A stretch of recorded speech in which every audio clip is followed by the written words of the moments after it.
Hello and welcome to the IdeaCast interview series, episode number 116. My guest in this episode is Federica Bressan, and Federica is a speaker, author, and technologist, as well as a podcaster based in Italy. Her background is in technology and the arts, and she holds a PhD in computer science and several degrees in music and musicology. And we had a kind of soup to nuts conversation, mostly grappling with humaning and finding meaning, making sense of the world that we occupy. So I hope you enjoyed the conversation. I very much enjoyed speaking with Federica, and if this conversation sparks your curiosity rather, I will have lots of links to access more of her work down below, and I very much appreciate your presence. Thank you. I'd like to welcome Federica Bressan to the IdeaCast interview series. I tend to have pre-meets with all my guests, and Federica and I met about a week or so ago, and it was really a neat conversation. And it's one of those things where, oh, we should hit record.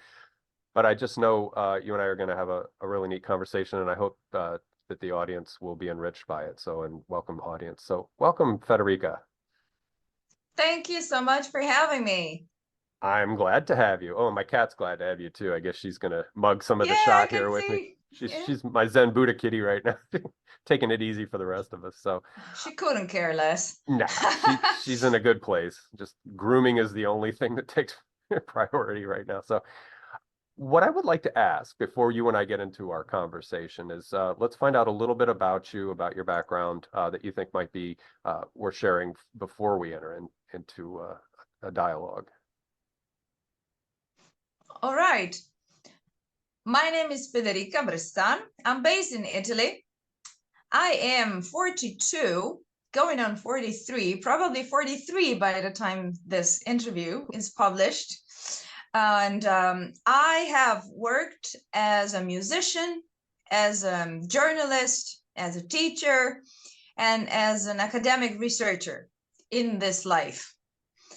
Currently, since COVID, to be precise, because COVID changed my life as well as that of many others. With COVID, I relocated from New York to central Italy, somewhere near Rome, but in a very rural area. So I live in a small town of 3,000 people tops. And I have been here, 3.5 years now. I published a novel, so you can add author of fiction to the list I just gave. But I just, I presented this laundry list of hats I wore because of the very topic. We talk about life, the meaning of life, and all these things. And so it just tells you that, what would you say? I have tried different things and probably butted my head on different walls, and here I am, still standing, or kind of. Yeah, maybe a little punch drunk, but you're still here and still standing. And you mentioned No, meaning. here, I'm not kidding. I teach English, Okay. among other things that I do now here in Italy. And one of my students is a wine expert, and he wants to learn English to actually travel and teach about these things. It's a whole world about wine tasting and all of those things in English. Mm-hmm. And so sometimes we rehearse lessons, presentations, or tasting sessions with him. And sometimes it's imaginary, but sometimes he actually brings wine. Today was one of those days. So yes, man. I don't know. I don't weigh my words in English very well. Loaded would be too much, I guess. But you're full of the spirit, right? yeah, probably tipsy a little bit. Let's say very happy to be here. Oh, well, that's good. That's good. Hey, listen, it's a social lubricant, and maybe, it will impact the conversation. We'll see. But that's cool that you were able to speak with wine as you do with language, so that the wine, was a part of that relation in teaching. You learned about wine, and your student picked up some English, hopefully, as a good student.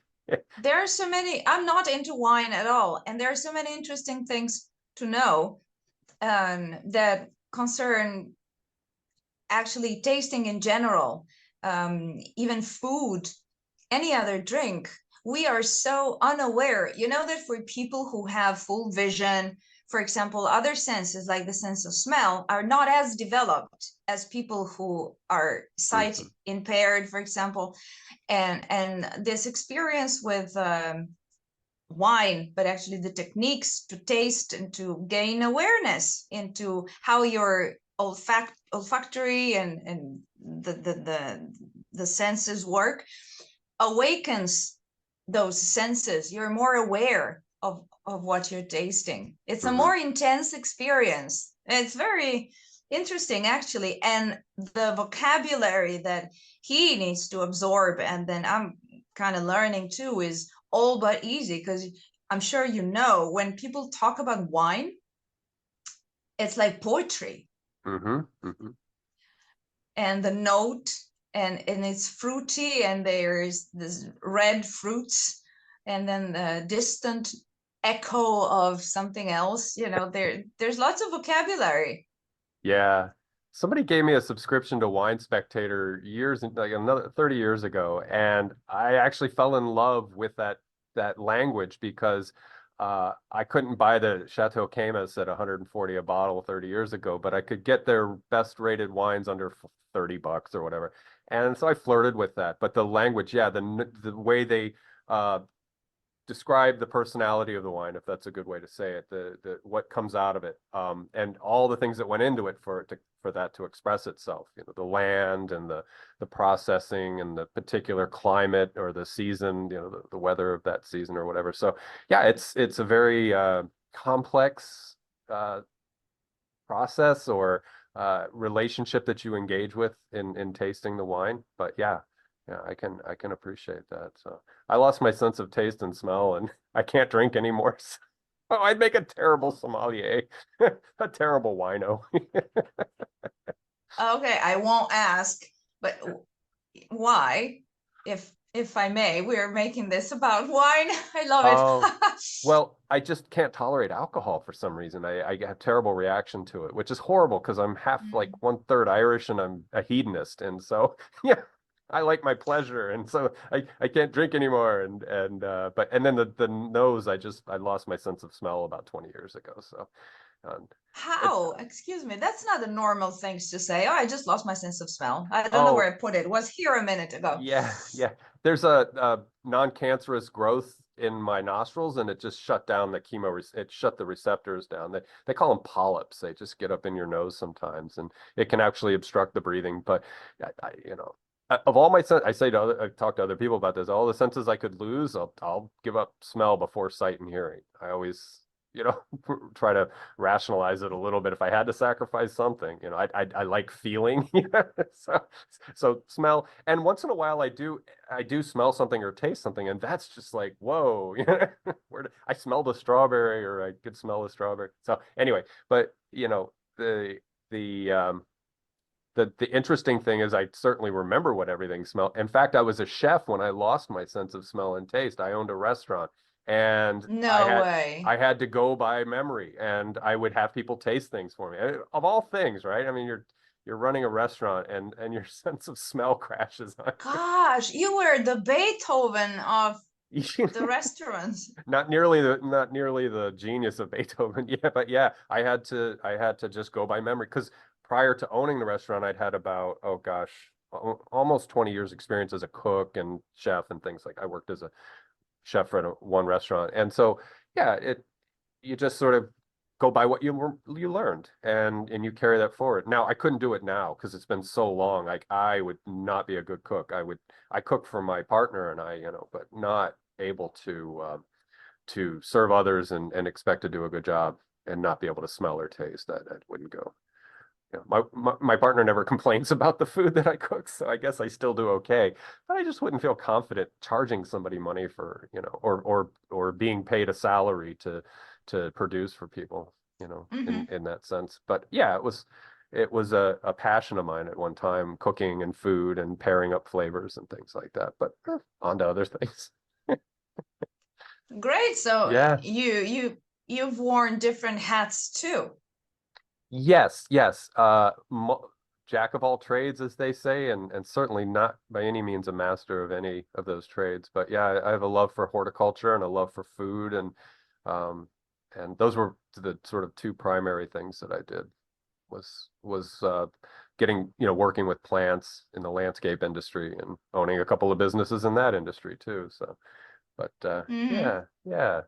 Now, what's interesting though, if I could just sort of make a cheesy segue into some things, that we had talked about is trying all of these things in life and experimenting in sectors of work or however, or recreation.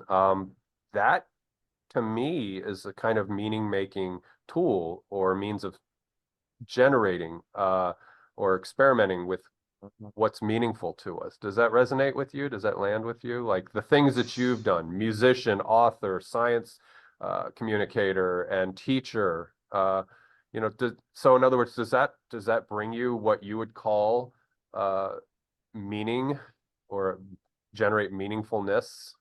That's another way to say it. Hmm.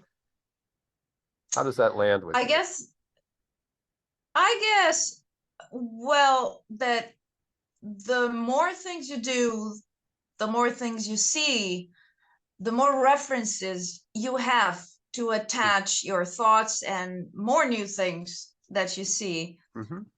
too. Your world is wider, of course. But then again, I guess that the first thing I have to say out of honesty, not because it's a great achievement to believe this, is that the more I go on in life and the less I think that I can speak for others or that I have answers, I can barely speak for myself, keep it together and lead a good life. Mm-hmm. Literally keep it together. So the everybody will have their own answer.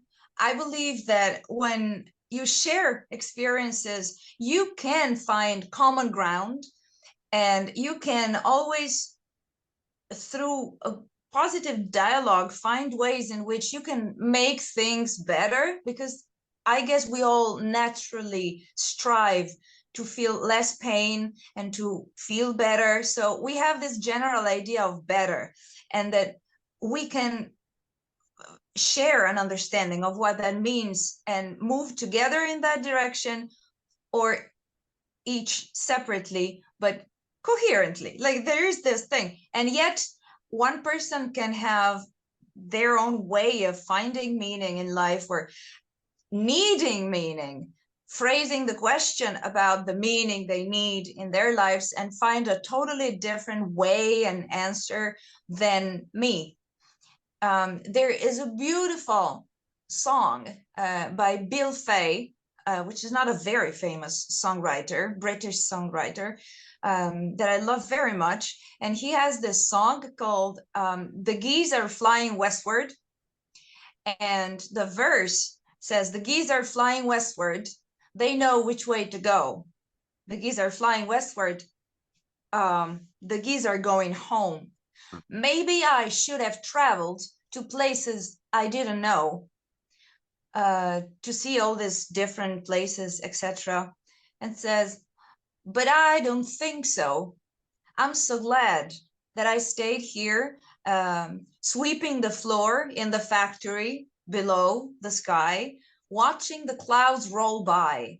Like all his life, the song, I'm sorry I presented it, I butchered the artistic part, the music I didn't even attempt, but this song, go check it out. The Geese Are Flying Westward, in such a sweet, sweet way, captures the fact of seeing an entire lifetime from one point without ever moving, and yet from that place, which gives you a different depth of that place, because you cannot get more familiar with a place other than just being there for 50 years, right? It's a different experience to move every 2 years. It's an equally valid experience in life, but it's different. And that song does not reflect my life, because I've been moving all the time. But this song touches something inside of myself, as if somewhere, despite my nomadic nature, I knew how romantic it is, and how it's not less of a life. It's just different to stay in one place and watch the world move around you, basically. And you're fixed. So to answer your question, does having lots of experiences enhance, increase anything in your life that has to do with the fullness of it or finding meaning? Yes and no. It depends if it's your way. You can also just stay in one spot. And I think that staying in one spot speaks to a kind of homing, a domesticity, to be housed in two different ways, housed in the literal sense that you are grounded in a home, that person sweeping the floor can count on being there. There's predictability and there's comfort and safety and all that. But there's also being housed in a more abstract sense, that I think a person who leads a nomadic life, if they're in the right mindset in living that nomadic life, they can always be housed in an abstract sense. That same safety, that same grounding can follow them. And I'll invert that for a moment. And there's a real popular philosophical catchphrase called solastalgia right now.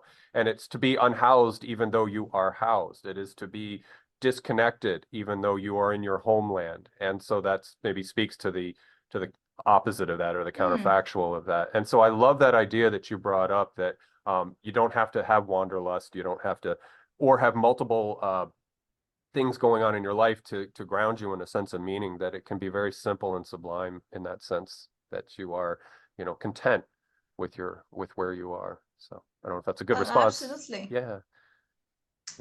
In fact, when you see someone running around too much and going from thing to thing, almost seeking a high with new experiences, there is a good chance that that person is running away from something. So if they're looking for any meaning, they are going way too fast to find any.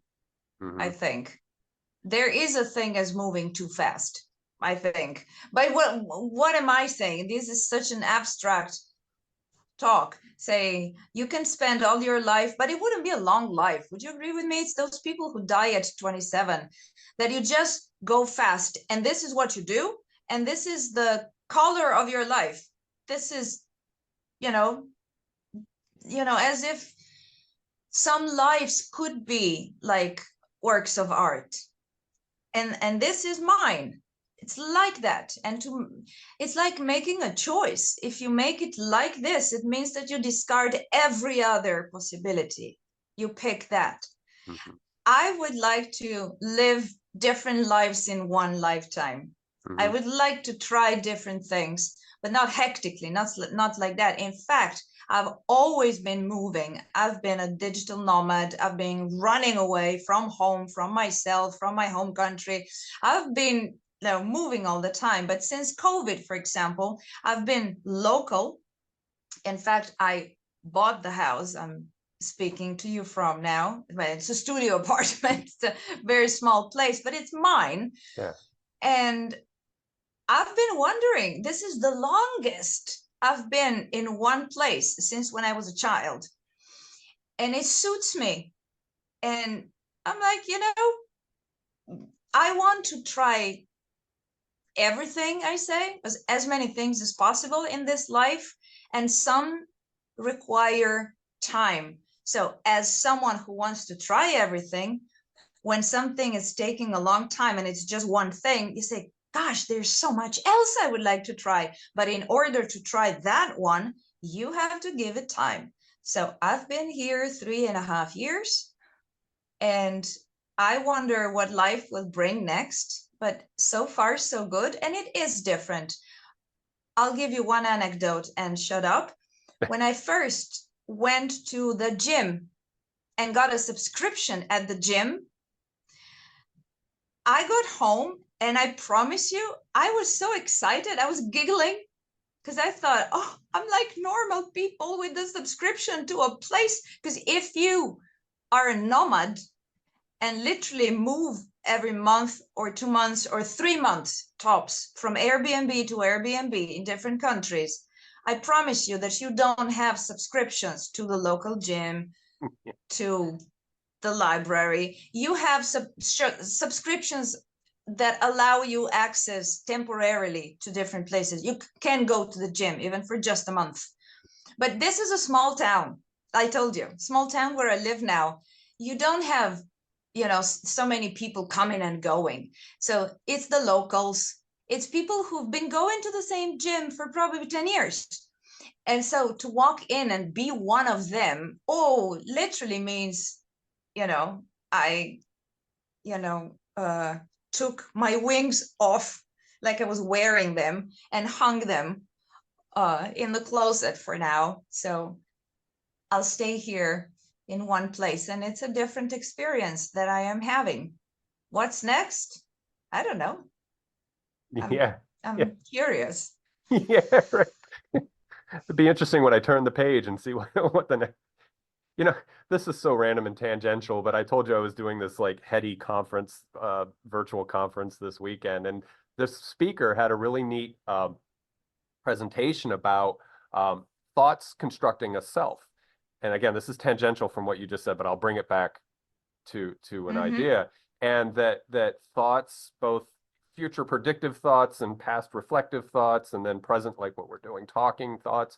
And I immediately thought of a library, like take that metaphor that he's using, that the self is in essence a person in a library, but also the library and the books themselves, et cetera. So I guess a little weird, but I was just constructing this mental mind model of what this person was saying. And to me, it speaks to the idea that regardless of your fabric of your self-being, that you can sort of, again, it goes back to this housing, this kind of sense of connectedness. And I like what you said, and so I'll stop that tangent for a minute, but it got me thinking about what this person. So in other words, we go to ourself. Who are we? What's the locus of our selfness? And it really could be abstracted out into these ideas that we are a self of prediction, and we are a self of reflection, and we are a self of immediacy, in that singularity of nowness and all that kind of stuff. And you're talking about the familiarity of having a subscription, going to the community in the gym, in the place, is that so it's an anchoring, and it can be had as a nomad. It can be had as somebody who can go to a pub or to a restaurant or somewhere and meet other expat type people who are doing this and that. So that can be had, but I also love the fact that you can anchor yourself in that sense of community. And I know that too, because when I was younger, I would I moved to Florida when I was 21, and every little bit of brick and mortar that I could do, again, metaphorically speaking, of building myself a community and connectedness, and it was anchored by time and experience and relationships and things like that. And I found that to be very comforting. And as you said earlier, we're all different. So when you're talking about you being a nomad, there's that ocean scale thing that the head shrinkers talk about, like openness to a new experience, conscientiousness, Absolutely. yeah, Yeah, yeah. empathy and neuroticism. And I can't remember what A is, but it's not necessary. But the openness to new experience. I mean, we're all on a spectrum there. Extraversion, I believe. Thank you. Yeah, extroversion. Okay. And what was A? Do you remember A? I can't remember. Agreeableness. There you go. Thank you. So thank you. Yeah. But I know stuff. You do. Well, that's why you're here, because I And I might, hate that model, by the way, which is widely adopted. And yeah. psychology is a pseudoscience, but according to those who practice it, is a science. And I hate that model because I am never a good fit for these things. I never like what they show me about myself. I'm like, Yeah. not quite, but no. I never fit within.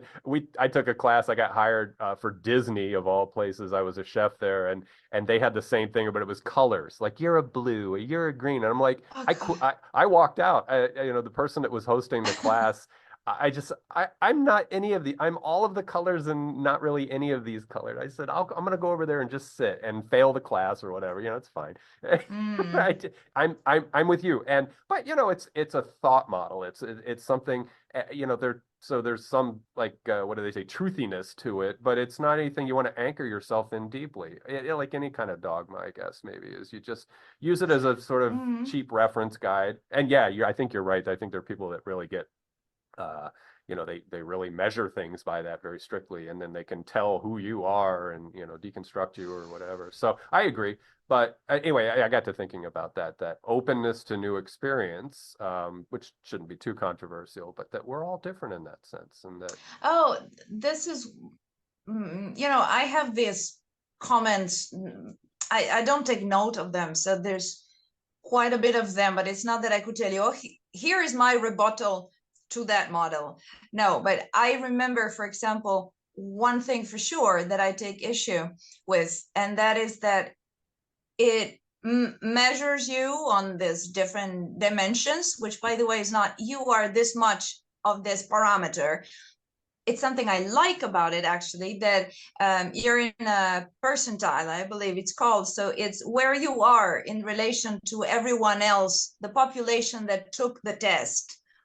So if you Mhm. score high in agreeableness, it just means that you're more agreeable than the other people that took the test, because we are social creatures. Mhm. And so it matters.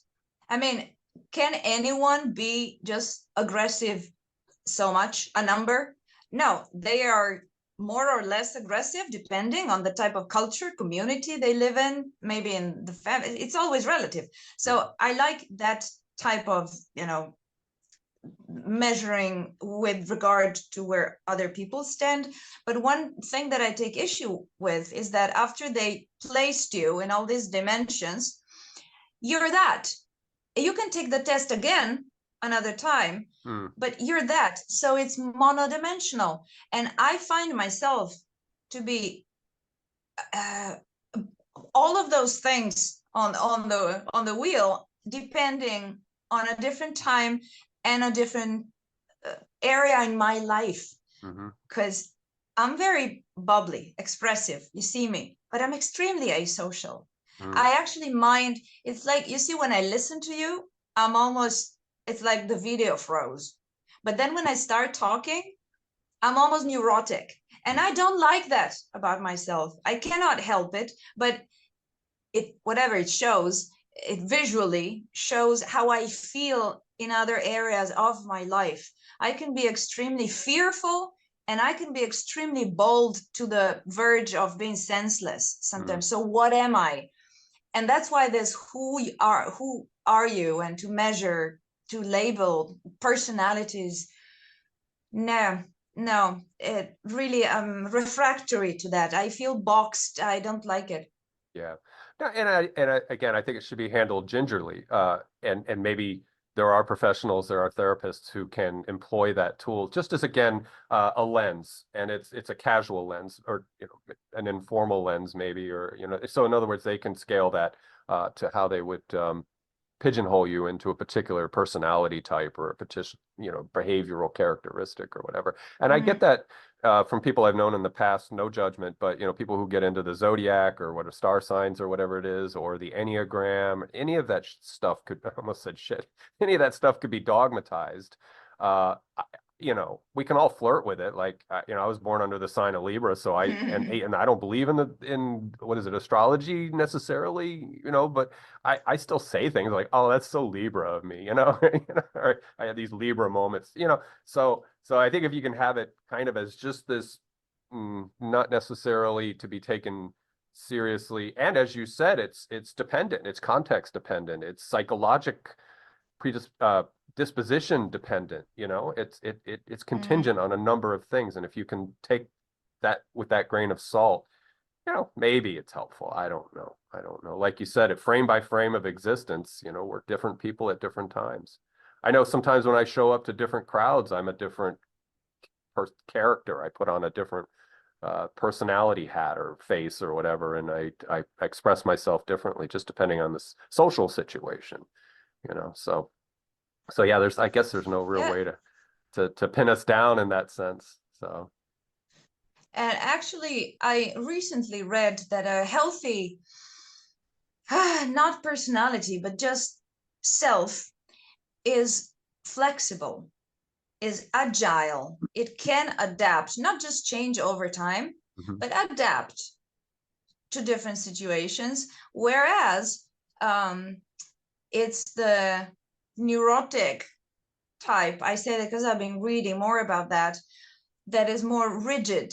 Mm. It's a pattern that repeats itself. You're caught in that compulsion, and therefore you're more rigid and monolithic than a healthy sense of self that is in fact more fluid than one would think. Because when you have issues with yourself, to separate words, with your self, you think that if you could just fix it, and that if you didn't have the problems, it would be this one thing that doesn't break and that is fixed. And in fact, it's a wrong idea. A healthy self is much more fluid and changing. And so you're probably, um, like you said, you're different types of personas, but this is the same language that people use for people who wear masks in every different context, and there's nothing behind the masks. So the Mm. language is the same. So it's tricky to draw a line, but for sure, a healthy person will be able to adapt change. It's like in a flux is flowing. And I think that this can really apply energetically or visually to anything. Like when there is a problem of any kind, something is stuck, Mhm. something is blocked, it's rigid, there's a bottleneck, something like that. So it's a recent discovery of mine, because I feel sometimes all over the place, almost dysregulated, and I hope and pray for this consistent self, that I would be the same person every day with everyone. Mm. That's not even realistic. That's not what I should be hoping for, in fact, because the healthy self is um, changing. Yeah, I'm yeah. so frustrated with my English. Sorry. Well, I think fluid, yeah. There's I like to think of things all being on scales or spectrums or dipole, you know, like a graphy thing where, you're at this vector point today and you're going to be at this vector point tomorrow, and, you're allowed to Yeah. transverse or whatever that, you don't have to take that straight line up to the, yeah, because I think if we can, and I think that's a form of resilience, maybe, is like you said, like the high neurotic is going to be locked down and say, no, Mm. reality has to conform to my psychic construction, and reality says Control. no. Yeah, reality slaps you, and that's, can be circular, and it just builds up, and so yeah, and Yeah. I'm sorry to interrupt, yeah, but because this is a very spontaneous conversation, so ideas do come up yeah, spontaneously like that. How about this image? Uh, Healthy self has many different sides, but like a diamond. yeah. And what you don't want to be is a Picasso. Mm, Different faces, but sort of not merging well together, and disconnected. Now, nothing wrong with Picasso. I know there's a vision behind that, but mhm. just the impact visually in Picasso, there's something fragmented and disconnected there. Different perspective at once, all you want, but it's not harmonious. Whereas a diamond has many different faces, sides, but it is beautiful altogether. How do you Mm. like that for an image? Yeah, no, I think I'm getting symmetry from that. I'm getting that the diamond, if it's cut well, if it's not a raw diamond's going to do whatever the earth pressure did to carbon or whatever, but just that diamond that has been formed and crafted, and that we could take that metaphor out a little bit and say that that's what life has related to that subject. So I'm not going to call myself a diamond, but I'm a stone of some kind, and so my angular features may not be perfectly symmetrical to be that aesthetic quality, but that my angular features were carved. They were impressed upon me as a being, self-being, or whatever we want to call that. And so, yeah, I like the metaphor that if the diamond is symmetrical and has that clarity, that perspectively you can rotate the diamond around and you're going to see a kind of uniformity to it, and that maybe speaks to a continuity of a self that is the self that maybe if you could appreciate that self, that it would be what you're seeking in a self, if that makes sense. So in other words, you're not going to be critical of that dimensionality or that shape that was wrought. I don't know. I might be just falling out of the metaphor at this point. There are many different theories about what the self is, and almost how it's structured, what it looks like, if it could be a geometrical shape. But then again, who knows? Nobody sees it.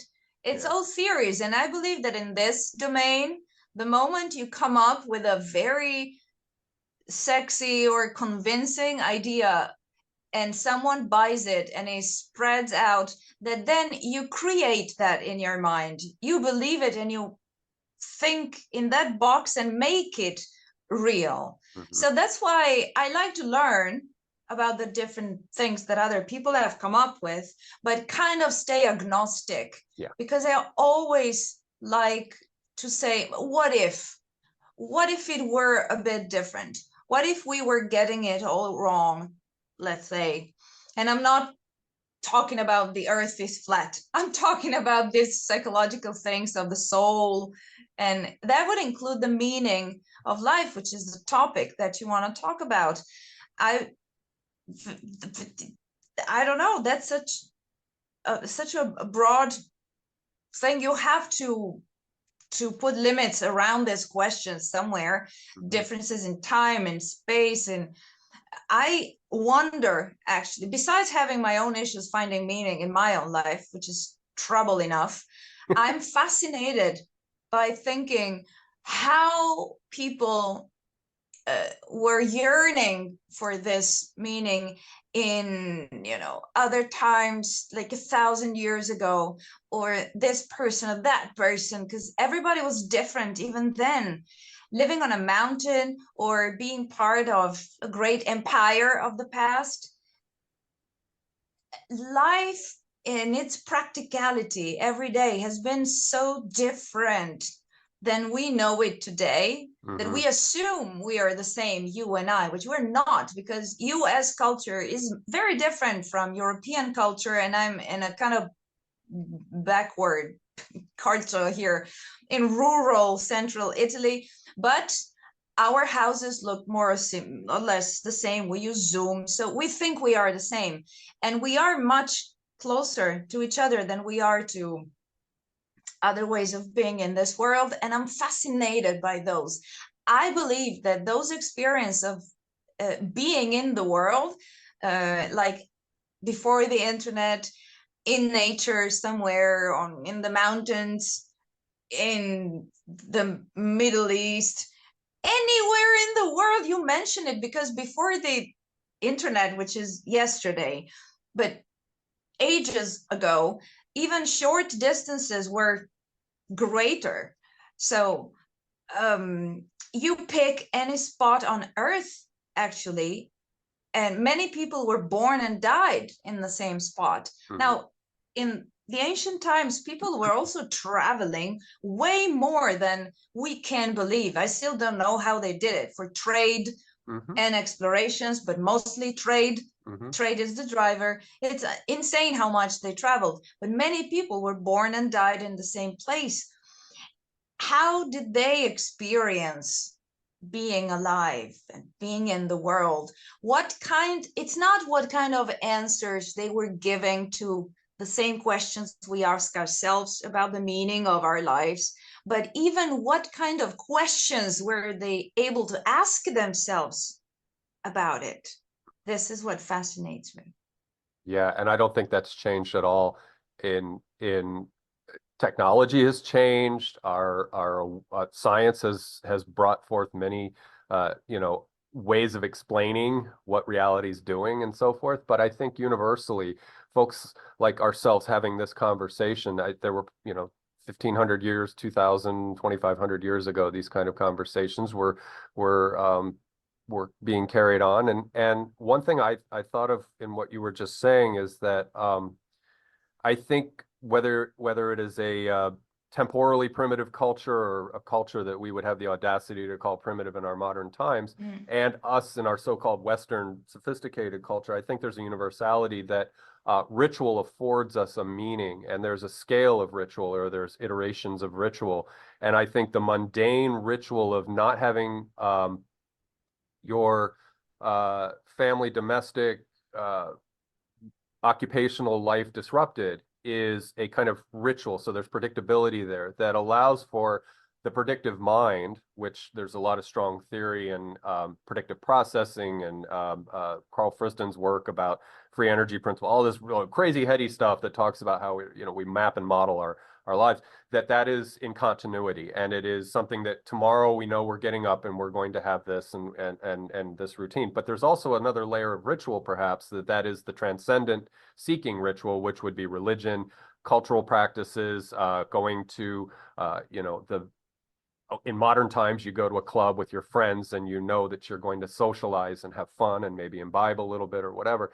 But that's a ritual that is weakly transcendent. It takes you out of the mundane and it brings you into a space. So I think this is just a proposition that we find meaning in that sense, that we can see a future where in both types of rituals, or maybe three types of rituals, that we can rely on that to provide us some comfort or some insight or whatever it is, whatever positive valent thing that we're looking for. So I'll throw that as one means of meaning generation that I think might transcend, all culture, gender, all that kind of stuff. That I think maybe we have that in our core, that and ritual can be predictable, but ritual can also be disruptive. So there's also ritual, like people are taking psychedelics now and they're just blowing their minds on ayahuasca. That's a very disruptive ritual, and it's almost paradoxical because it is not predictable. You don't know what's going to show up in that experience. And maybe that's not necessarily a meaning making, but it's a reset thing to maybe bring you back to the mundane ritual with a new perspective or a new lens or something. I don't know. I'll stop there because I want you to take some of that, run with it, or dismiss it, or whatever, move on to another one. Okay, because it's a live conversation, I'll just give you back what resonated here without pondering too long.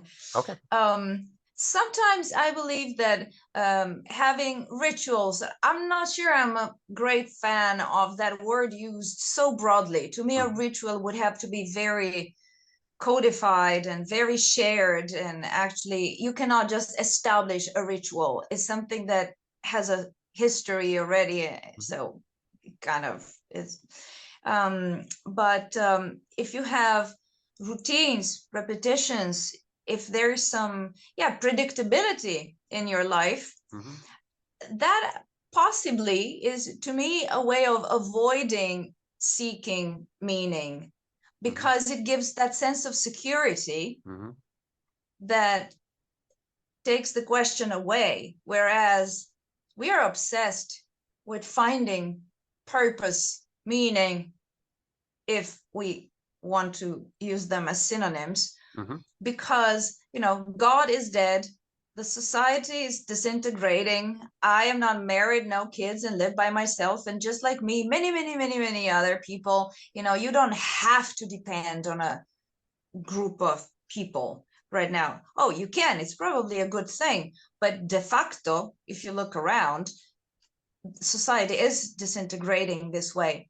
Mm-hmm. I'm not, because I'm agnostic, I see the pros, the cons. Sure, I don't sure. demonize, don't condemn. So, and when you, no job stability, my generation is the generation that is poorer than that of their parents, that bought the house much younger, built a house even, Mm-hmm. I'm still working odd jobs, etc. So in this, disorienting landscape, I believe that the question about meaning or existential questions are more urgent. Mm-hmm. So when your life is more ritualized, that doesn't give you meaning. That actually takes the urgency of the question away. Mm-hmm. This is just the first thought that Yeah. that came to my mind. And one thing that bugs me immensely, so I'll say this and give the floor back to you, is that sometimes you think that meaning is out there somewhere, and God knows, it's about understanding something. Almost one day you say, I have arrived, I got this, I got the meaning, instead of it being a process, and so by its very nature, fluctuating. As long as you're alive, you're going to have ups and downs. When you stop moving, you're dead. And so this is this process. What did I want to say? And I love life. Like I said, I want to experience many different things, so I have the drive to keep moving, to keep going. And what bugs me immensely sometimes is that I have thought, but then also experienced the fact that when you are, if temporarily, with a special person, and you hold hands watching the sunset, or after dinner on the sofa, that moment you think, this is it, I got everything. Like, again, either this takes the urgency of the question about the meaning of life away, or this is the answer. Like, this must be it. So simple, just holding hands, that just sharing, just so simple. And it bugs me because I, of course, come from a place more of what do you want to say, delusions of independence and autonomy rather than dependency. But when I have had relationships, I indeed have fallen on the other extreme. I tend to depend a lot, and when the breakup happens, I'm devastated. So what I want to say is that I don't deny the importance of having relationships, not just that one special relationship, but of course friends, relationships in general. And I do not want to depend too much, which I also believe I actually have.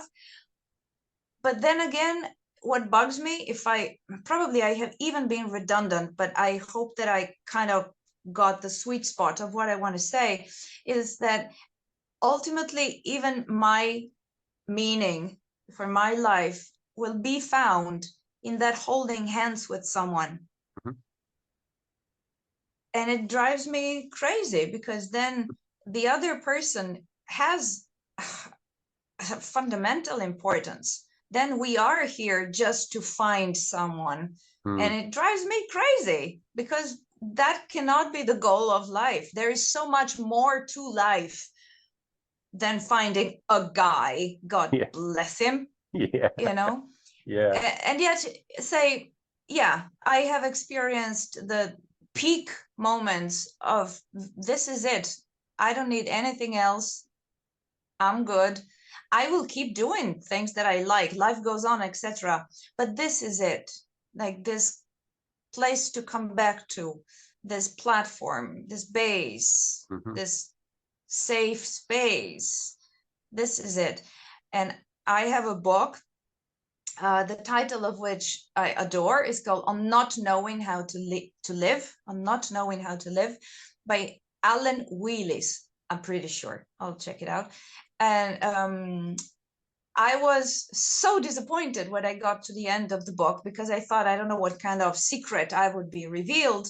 And at the end of the day, it's all about being restless and finding different ways to find meaning in life. And at the end of the day, it's about watching your grandkids or just the sunset and just being there with your wife, or so just that simple thing is it. As they always say, the answer has been there all along, but you have to go around the world to find it. What do you think about this? About relationships, about By being the way, you are in a relationship. Do you find like great meaning in it? Almost like it's a fundamental pillar in your life that gives meaning to your life? I'll go back to the diamond of the self, and I will say that that makes up a few facets of that.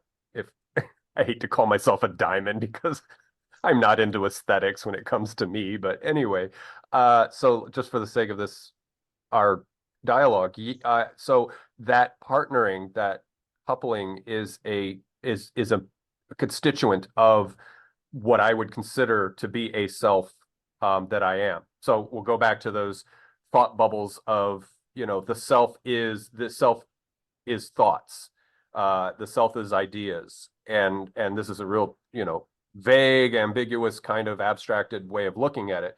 But that self of me that has a reliable partnery relationship that I trust, and that I'm comforted by, is a constituent of meaning making, and also perhaps self making in a sense. I can think of times in my life when there was nobody, and I was alone, and I felt it, and I would have preferred to be, in whatever level of relating with someone else that would have satisfied or vanquished that loneliness. So I say this all very gingerly or tentatively because there are folks who are, again, we're all on different wavelengths, that for them it's easier, and it's not, there's no hunger there. There's no desire for that. And I think that's perfectly natural and healthy too. In fact, there were times, I guess, in my non-coupled years, that, I was fine being alone and solo and stuff. And then there was other times where I was nostalgic in that sense. And nostalgic is a kind of pain for being separated. And so, and that's one way to define nostalgic. But anyway, so yeah. And then going to the meaning part of it, that I'll qualify meaning, I guess, by saying that it's not out, like I think you said this already, it's not out there to be had in a sense. Meaning is a realization. It is framed by, and I think we make meaning every second of the day, and it can be crappy meaning, it can be horrible meaning, and I'm using meaning in probably a different context than maybe where the conversation's been so far, but I'll throw this in, is that meaning has a lot of faces or a lot of aspects to it. In other words, there's meaning making that is not in an affective experience or an affective sense that is healthy or feeling good. So in other words, like if I'm a high hedonist person and I've abused drugs in my life, and I find that there's meaning in my snorting a line of OxyContin, which I've done before, and then my day is altered by that, and I lens my day that way, and I can do my meaning making in a particular way. Now, is that healthy? Is that good for this person?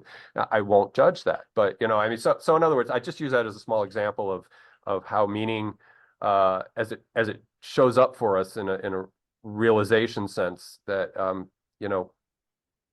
there's ways to meaning make, and I'll leave it at that because I don't want to sound judgmental. I don't say there's a bad way to make meaning, there's a good way to make meaning, and I got the right answer, and I don't ever want to go that route. Yeah. And going back to ritual for a moment, I qualified that as saying it's just one aspect, and it could be very mundane, but I sort of maybe was alluding to a couple different modes or categories of ritual, and the ritual, again, the really tedious domestic ritual of I get up in the morning, I shave, I go, I work, I come home, I eat, that's a ritual, or it's a routine. And so maybe I'm abusing the term ritual by saying that, but it is kind of, Mm, if you enjoy that, then it is ritualistic in a sense, perhaps. If it's terrible, then maybe it is more of a routine. So I don't know. I'm getting lost in semantics at that point. But then there's that ritual of social connectivity and being with friends. And then there's that higher, I would say, even though I'm not a religious person, that in your part of the world, or even in the deep south of the United States, people go to church on Sunday, and that's ritual.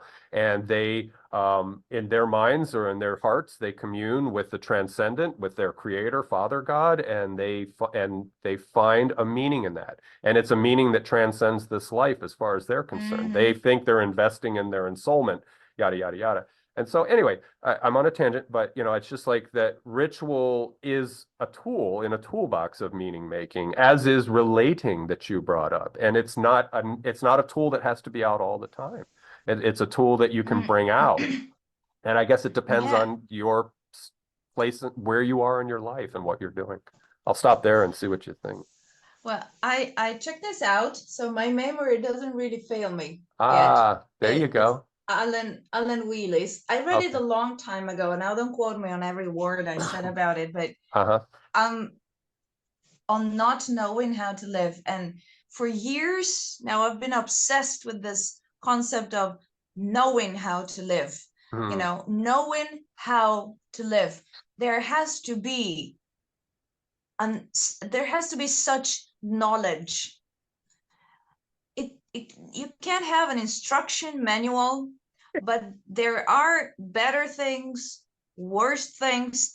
We use the word navigate through life, for Hmm. example. So Hmm. there have to be ways, like knowledge on how to do things. Actually, some people who have a pretty good life, like daily problems in their lives don't upset them more than much. They manage, they know how to deal with these things, oftentimes have so much of this knowledge unconscious.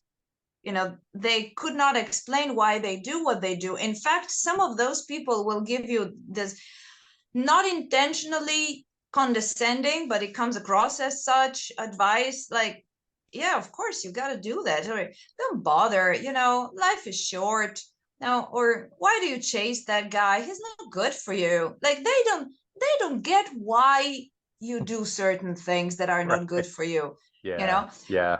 I hate those people because they're like, you're so myopic if you Yeah. don't see that we are driven, pulled, governed by other forces Hmm. inside of ourselves. But at the same time, good for you if you have it better, if you don't have those demons. I would love for you to be consciously aware of what kind of um, knowledge you apply in taking the micro decisions that you do make every day a million times that lead you to the good place where you are Hmm. in your Hmm. life you know um so there's something I wanted to say, which was big, because I loved our pre-interview for such topics, and then we don't know each other. It was lovely to get what I still cannot say that I know you, but Right. we saw what we are about. We smelt each other like Right. dogs a little Yeah, bit. right. Check each other out. Yeah. And one thing that struck me about someone who's as interested as you in the question, the meaning of life, and also that has all these references, and you're such a, bright mind that learns about stuff from microbiology to theology and all of these different things. The first thing that came to mind is that it's a different animal, it's a different game if we um, wonder about the meaning of life, like almost speculating, like, yeah, it's a good question, like, this aristocratic club thing. I wonder what the meaning of life would be, and it's still a very engaging conversation, because you say something, say, no, I think that and it's erudite, and it's engaging and all that. But that question doesn't come from a place of urgency, and it can come from a place of feeling lost in life, aimless at that point, probably a bit desperate, and you need meaning. It comes from a place of, I need meaning. Where can I find it? And not, I wonder. I Yeah. wonder. As I wonder. Da, da, da, da, da. And when you urgently need meaning, it's just different, because I don't think that you have more chances to find it. Maybe you have less chances to find it because that urgency blinds you in a way.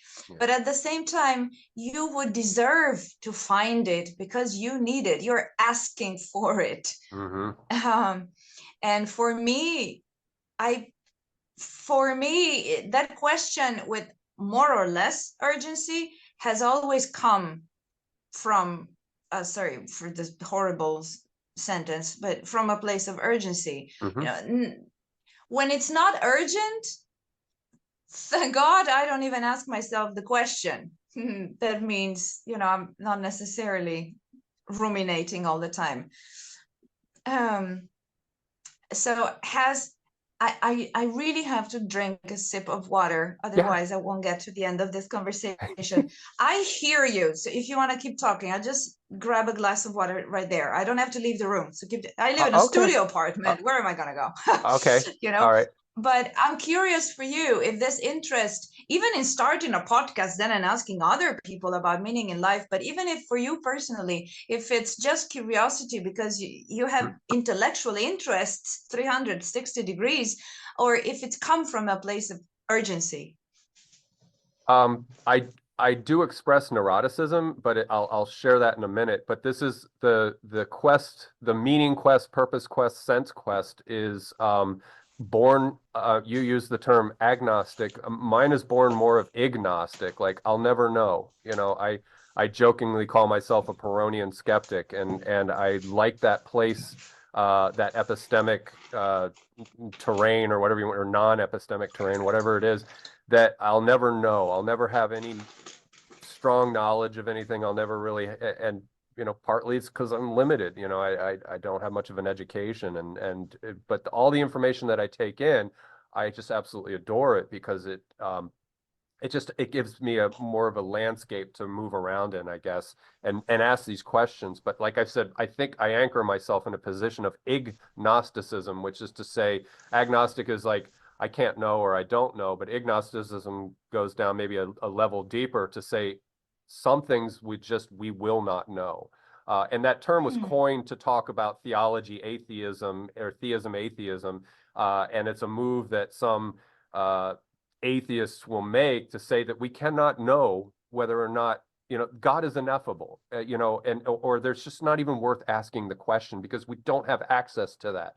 So I take the theology part out of that, and I'm a sort of epistemic agnostic. I just can't know anything per se, but that's a lie because I do know things. So anyway, it's tricky, but so my neuroticism shows up in the insatiable appetite for information about these kind of things. And because I'm not afraid of death, I could care less if I live 10 more minutes and die. I don't care. It doesn't matter. I just don't want to suffer. I don't want agonizing death. But I've lived a full life. I don't care. I'm 54. That's nothing. And meaning, in terms of, like, I feel as though I have meaning in a chalice and it's in front of me on a sacred altar and I will adore this meaning. I'm not a nihilist, but meaning is a curiosity, I think. And it's more, to me, meaning is very mundane and trivial in a sense that like I said earlier, meaning is, I think, present in every frame of our existence as we tick into, into what we call the future, or however you want to say that. So I think meaning is embedded in everything, but it's more that, am I drawn towards the good meaning, or the meaning that is so pro-social and maybe egalitarian or empathetic? So it's that, to me, is the jazz, is to say, when I sense that I'm in a meaning, like I think you and I are in a meaningful space right now. We're having a conversation, we're asking questions, we're two human beings sharing space, sharing ideas, sharing thoughts, that's so meaningful to me. And so it's Oh present. yeah. It's ephemeral, it's present because we're going to get off the Zoom call in a little bit, and I'll go cook dinner and you'll go to sleep, and so then we move on to other modes of meaning making or whatever. And so anyway, that to me is meaning, is that I can capture it and I can appreciate it, but let it go. And I'd say the same thing about happiness. Like I never seek happiness. I'm perfectly content with being in a neutral state. And if something happens and I become happy for a moment, somebody tells me a good joke and I laugh and I'm like, wee, I'm having a reaction to it.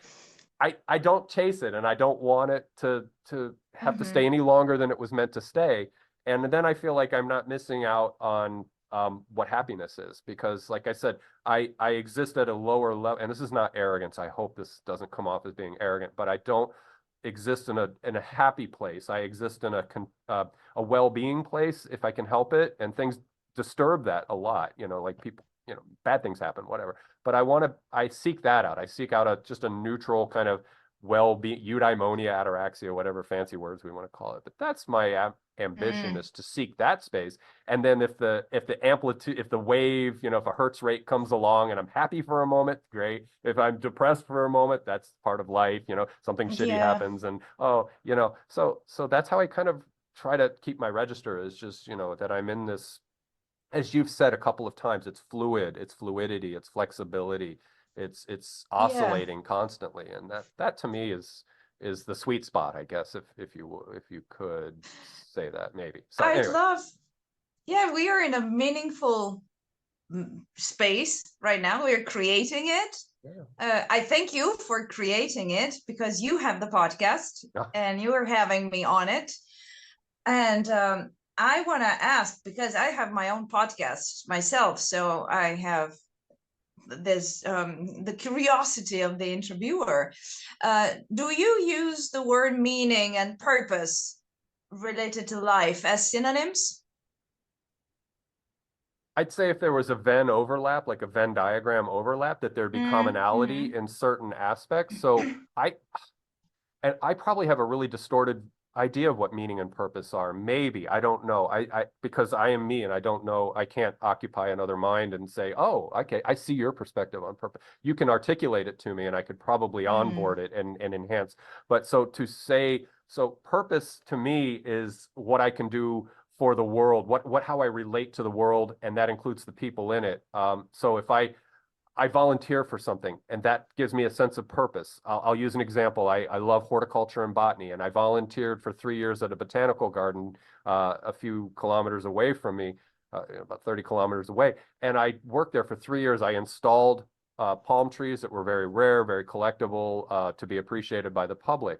That gave me a sense of purpose, because here's a passion of mine, and it's instantiated by these palms. It's being reified into a collection that people can then appreciate if they're paying attention. And so that's a purpose moment for me. That is something that I gave of Mm. myself very willingly. It felt good.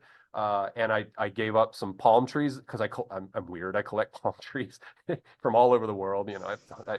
Outside here, there's dozens of things and stuff. So that's a purpose thing for me. Now, meaning can radiate from that, because then I find that it's meaningful that I did this, and because then that imbues upon other people, or impresses upon other people, beauty or aesthetic. And so that is a Mm. meaningful thing, that in relation with the others that go to that garden, and I don't want them to ever know it was me that did it. My name means nothing in that sense. It's that they will then see these beautiful plants and they'll be like, wow. And I'd say it's the same for a musician. You make music, you wrote a book, for an artist, people who Mm. just out of nowhere, out of the pure abstraction of the mind, is as you Picasso, that you mentioned earlier. So that to me Awesome. is the artist Mm. is purposing by creating whatever it is they create, and then the meaning comes out of the purposing. So maybe that's one way to frame that. I don't know if purpose can come from meaning. Maybe that's I don't I can't do that on the Mm. fly, but I could say that, Awesome. yeah, that purpose Awesome. is a precursor, or the parent to, and also the collaborator with, like, a meaning. Maybe, I don't know. I'll Oh, I stop. love it. Yeah. I love it. I love this conversation. I hope we still have time. I have another question for you. Yeah. Stay with me. Why are you American and you just said kilometers? Because I know you know kilometers, and we don't use Yeah. the metric system, and I like to relate in that sense, and so I could say miles. You know, I think the botanical garden is about 12, 14 miles, so whatever that is, 26, 20. Oh no, it'd be a little Oh, more, like 28, 30 kilometers away. So whatever that. I So have it's a little challenge for me to try to do it. I'm not that good with temperature yet. I mean, I can. It's probably about 24 Celsius out here right now. But I love I and have and American, and but yeah. you know what? Go ahead. You Sorry. know where the metrics comes from. I'm such a bad person. It was when I was younger and I did drugs. Everything was grams, and you get a bag of weed, 3.5 grams, and No way. yeah, or milligrams. You have to know your Ah, milligrams when you're doing, or micrograms when you're doing the harder stuff. And I say that more just to be humorous, but it's true. I mean, that's how I learned some of the weights and that measures. doesn't make sense. You wouldn't know kilometers. Well, No, I it's have friends, I have family in Canada, so we go up there and it's 40 kilometers an hour, and I'm like, okay, so I better go, yeah, I oh, better you're go. familiar. Yeah, I did And a can you translate. translate Celsius and Fahrenheit equally well? Well, I used to know the formula. It's 5/4 times, it's 5/4 of the Fahrenheit temperature, divide 5/4, add 32 or something. There's a formula there, I know, but I just do it crudely. And Like again, if it's probably about 76 degrees outside, so I'd say like 23, 24 Celsius, just on a crude kind of recollection thing. But there is a formula, and I think it's like I don't know, I don't want to butcher it, but you can Google it. you're good. You're good. I have 19 degrees Celsius now. I'm checking on the Oh, thermometer, okay, which okay. has both. Oh, 19 okay. degrees Celsius is about So 64. 68, 9. Okay, okay. No, Yeah, more than you're not much. that. Yeah, I'm a little bit warmer here in Florida, and we don't have many of these days Awesome. left. Pretty soon it'll So be I in was the just mid curious 30s. about that because I do talk to other friends in the United States, but they cannot translate miles to Oh, kilometers or Fahrenheit to Celsius, and I cannot do the other way. So okay. sometimes we're like, whatever, amounts don't matter. Besides this, I also want to say, if you agree that meaning dash purpose can be found in doing something for others, whether they know it or not, but purpose is found in giving, contributing, then, like I also mentioned, it's found with someone else, even one Um, special person, but hmm in sharing. And I have a great time by myself. I don't mean I'm miserable single. I hmm even experience sometimes ecstasy, great moments in as when I'm one with nature, when I hmm read, when I'm it's glorious. But it's something else to be able to share with someone else. Then the question, I'm looking for the meaning, the purpose in my life, or for meaning in life, and so are you, and so are you, and so are you, and everybody's looking for meaning in their lives. Don't you think that it may be kind of a contemporary, individualistic dash narcissistic type of question? It's phrased the wrong way. It's not, I look for meaning in my life, you look for meaning in your life. Meaning is found altogether, our meaning, Yeah. the meaning of life, not of my life. Yeah, I'm very critical of individualism, although I will throw a lifeline to individualism, and I will say that if you are going to be an individualist, that there are a few tenets of that you should make foremost in your individualist practice, and that is good emotional hygiene, responsibility of the self, that you don't scapegoat, you don't blame anybody else for your for what you do, and that you Mm-hmm. do your best to be a good citizen, a good person that's not taking from. And I don't mean to sound pedantic or preachy, but that if you're going to be an individual, that you maintain this psycho-emotional, psychosocial hygiene, that you are a good member of, whether you like it or not, you're part of a culture. If you get on the highway somewhere and you're driving on it, then you're part of a collective, whether you like it or not. But so I think again, we tend to put things in binary categories in the modern world, and so there's individualist and there's collectivism, and they shall never never meet. And I say, no, well, let's open that up and again, put it on a spectrum that so I have to be an individual. I have to take care of myself. I feed myself. I go out to work. I contribute to whatever, by way of taxes, et cetera. So I am an individual, but at the same time, I want to see the greater picture where I know so this is Buddhist interdependence. Like I am so connected and I can never extricate myself from society. I can never do that because I can't make my own clothes. I can't grow my own food. I can't manufacture my own vehicle. I can't make a weapon to go hunt things if I get desperate and I have to go hunt stuff, or, I can't do any of that. I'm helpless. And so I have to acknowledge that. And there are a small handful of outliers that can be truly independent, but even then, what okay, if that's the life you chose. But you have a bunch of palm trees in your backyard. I do. I can't eat them, but I can appreciate them. So, but yeah, and so that can then be on a spectrum, and then I could also say that I am a social creature. I have no I make no bones about that. I don't deny that in any way. I love, like what we're doing. I love communicating. I love learning from people. I love talking to people and sharing thoughts and ideas. And that to me is a form of collectivism in a sense. It's and that word can be really loaded, but it's not a state or market system collectivism. It's the community of people. And we historically, evolutionarily, are social creatures, and to me that's synonymous, that we are a social creatures. When we've settled and got into pastoral and agricultural living about 12,000 years ago, so we've been practicing it for however several hundred generations, whatever that is, 200 generations. And so that kind of thinking is that there's a reason for that having been so successful, that brought all of its cons, has brought us where we are now, is that we work together and we collaborate and we generate. So I just think it all needs to be appreciated. And again, you can be the individual, but don't do it to the, like you said, the narcissistic me, consume, and to hell with everybody else, that kind of thing. I don't see that as being. And anyway, what do you think that the meaning of life is gosh, English. Maybe I should need some more wine here. I ran out of water even. I need to get some more. The meaning of life is an answer to what question? Why do I live? What do I live for? Or something else? Is the underlying question, why do I live? And if I don't find meaning in my life, I might as well jump off the balcony? I think the impulse or the drive that behind what you just asked is primal. And I think I'll invoke cognitive science, and I'll parrot some of the big biggity thoughts that some of these cogsci people that I absolutely adore talk about.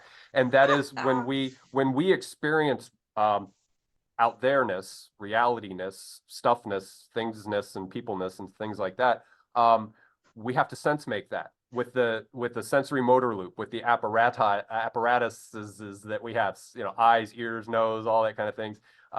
And in that we are meaning making, and that's why I've said, like, it's just there all the time. And so I'm stretching what meaning means now to really get strange with English, in that I have to know what my environment's, what's going on there, and I have to know how to relate with things. I have to know how I'm going to go cook dinner in a little while, or how I'm going to clean myself, and all these things. And so that is a form of meaning making. It's very primal, it's very rudimentary, but it's almost sense making / meaning making. So I have to make sense of my environment. I have to make sense of what I'm doing. Otherwise, I would just be laying on the floor, drooling and not getting anywhere, and I would die very quickly because I'm not bringing nutrients to this body. So that to me is where it starts, maybe, is that sense making converts into meaning making, because, okay, our sense organs, bring things on board. We have to make meaning, in a sense, out of that, so that it has value, so that my hunger, why is my stomach growling? Why am I edgy? Because I need to eat. Okay, well, that means something to me. That is a value. So I guess it's this sort of bridge that's being built, again, from a very primal sense, sense organs to desires, to impulses, to things that we want. And I think that just expands up as we are these higher order primates, these so-called sapient beings, which I think is nonsense. I don't think we're wise at all, but we're intelligent. We're very, very intelligent. And that intelligence scaled that allows us to talk and be metacognitive, to think about the past, the future, to have complex feelings and complex ideas and abstraction.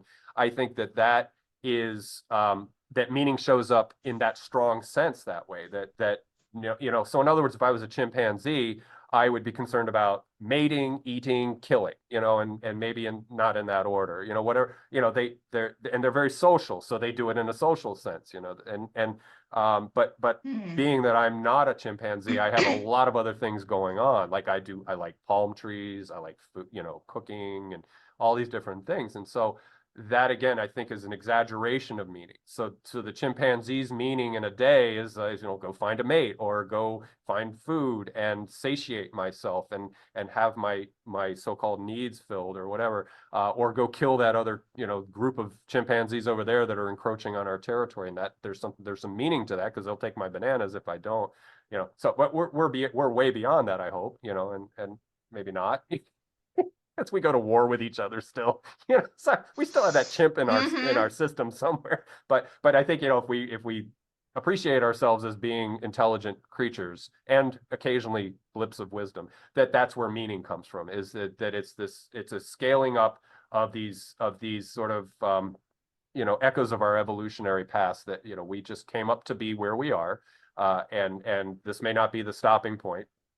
It may go beyond this, but I'd say maybe that's where purpose, meaning, and sense making come from. It's not only an artifact of where we've been, but it's also just a larger scaled up version of what's going on with every living creature. Because I've interviewed people who do research on single-celled organisms, that they can habituate the behavior of a single-celled organism, that it's an animalcule and it reacts to light and perturbances and things like that.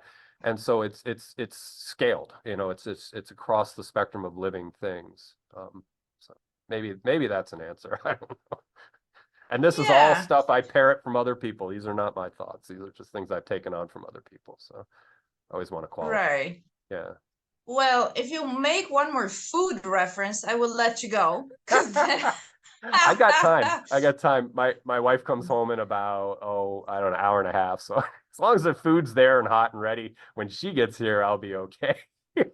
And number 2, about chimpanzees and joking about don't touch my banana. Yeah. I believe that we are past that. Yeah. But if someone threatens our banana, we go back to that level quite quickly. And I would like to ask, isn't it interesting that we kind of need this sense of meaning?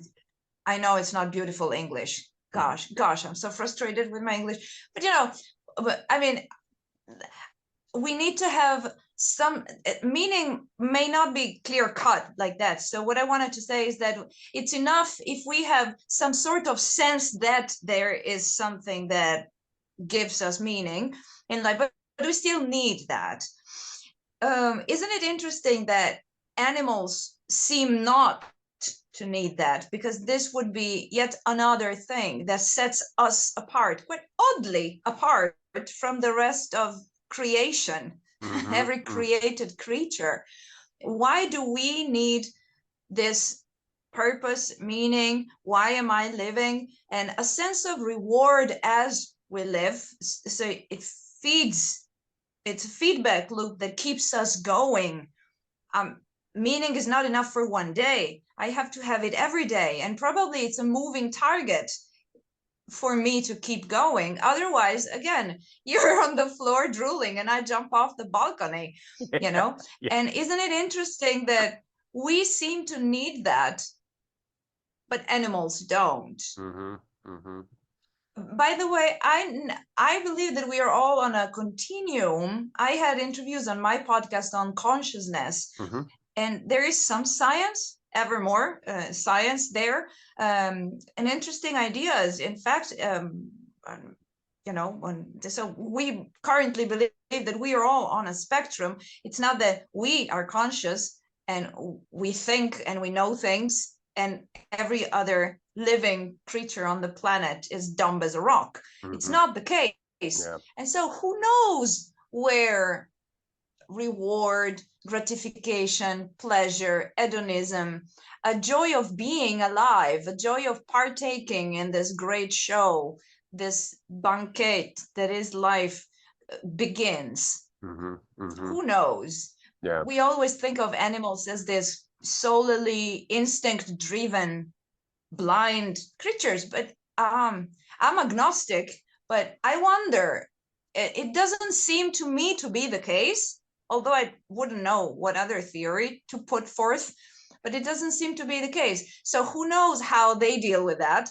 But for sure, we seem the only species that really asks the question and actually is able to commit suicide Mm-hmm. because they are unsatisfied with life. Yeah. Isn't that something interesting that sets us apart? What is your thought about it? I have to get some more water, but Okay. Yeah. Sure. I always have. Well, we crossed a threshold of intelligence and sentience, I guess, or awareness.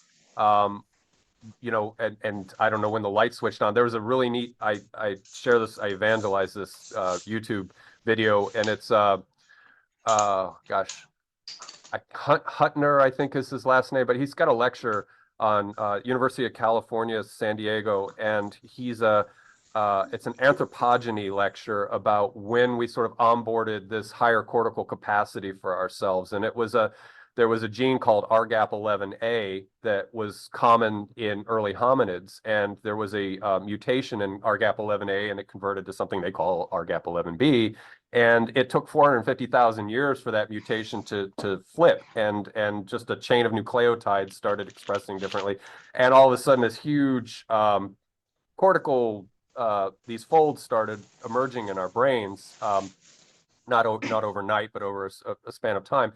And that's sort of maybe the threshold crossing there is that period of 500,000 years or so when the cortical folds, the glial cells started multiplying at a greater rate. And it's a neat talk because they show in vitro how they can get mice to have daughter cells that, you know, it's a mind-bending lecture. But anyway, that's for me is the threshold crossing, is that when we had that mutation, that this chunk up here really burst open. And cetaceans have it, elephants have it. They have cortical folds. They, in fact, I think dolphins have a greater mass than us, but that ours is more connected and efficient. You know, there's that we're wired up a little bit differently. But I think that so that's enough of that. So given that we crossed that threshold and that we went from being, as you said, instinctual for the most part, and one biologist that I interviewed, he calls it a cognitive light cone. Mike Levin, he's a great guy, and he talks about I hate to use the word lesser, but you know, other creatures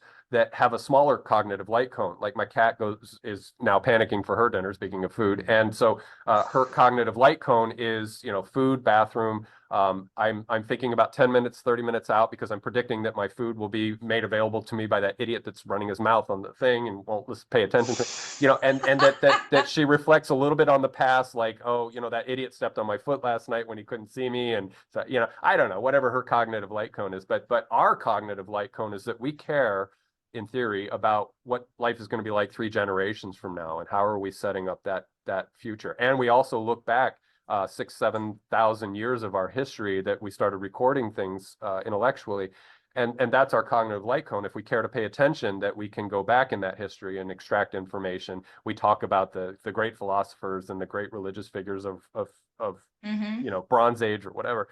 So that's our cognitive light cone, and I think that we have that capacity. Jung puts it this way. He looks at the allegory of the Garden of Eden, that was a fall into metaconsciousness. That was a fall into self-reflective states. And that, you know, a dog doesn't have that. A dog doesn't have deep regrets. A dog doesn't long for a future where the dog's valence is great, you know, more positive or whatever.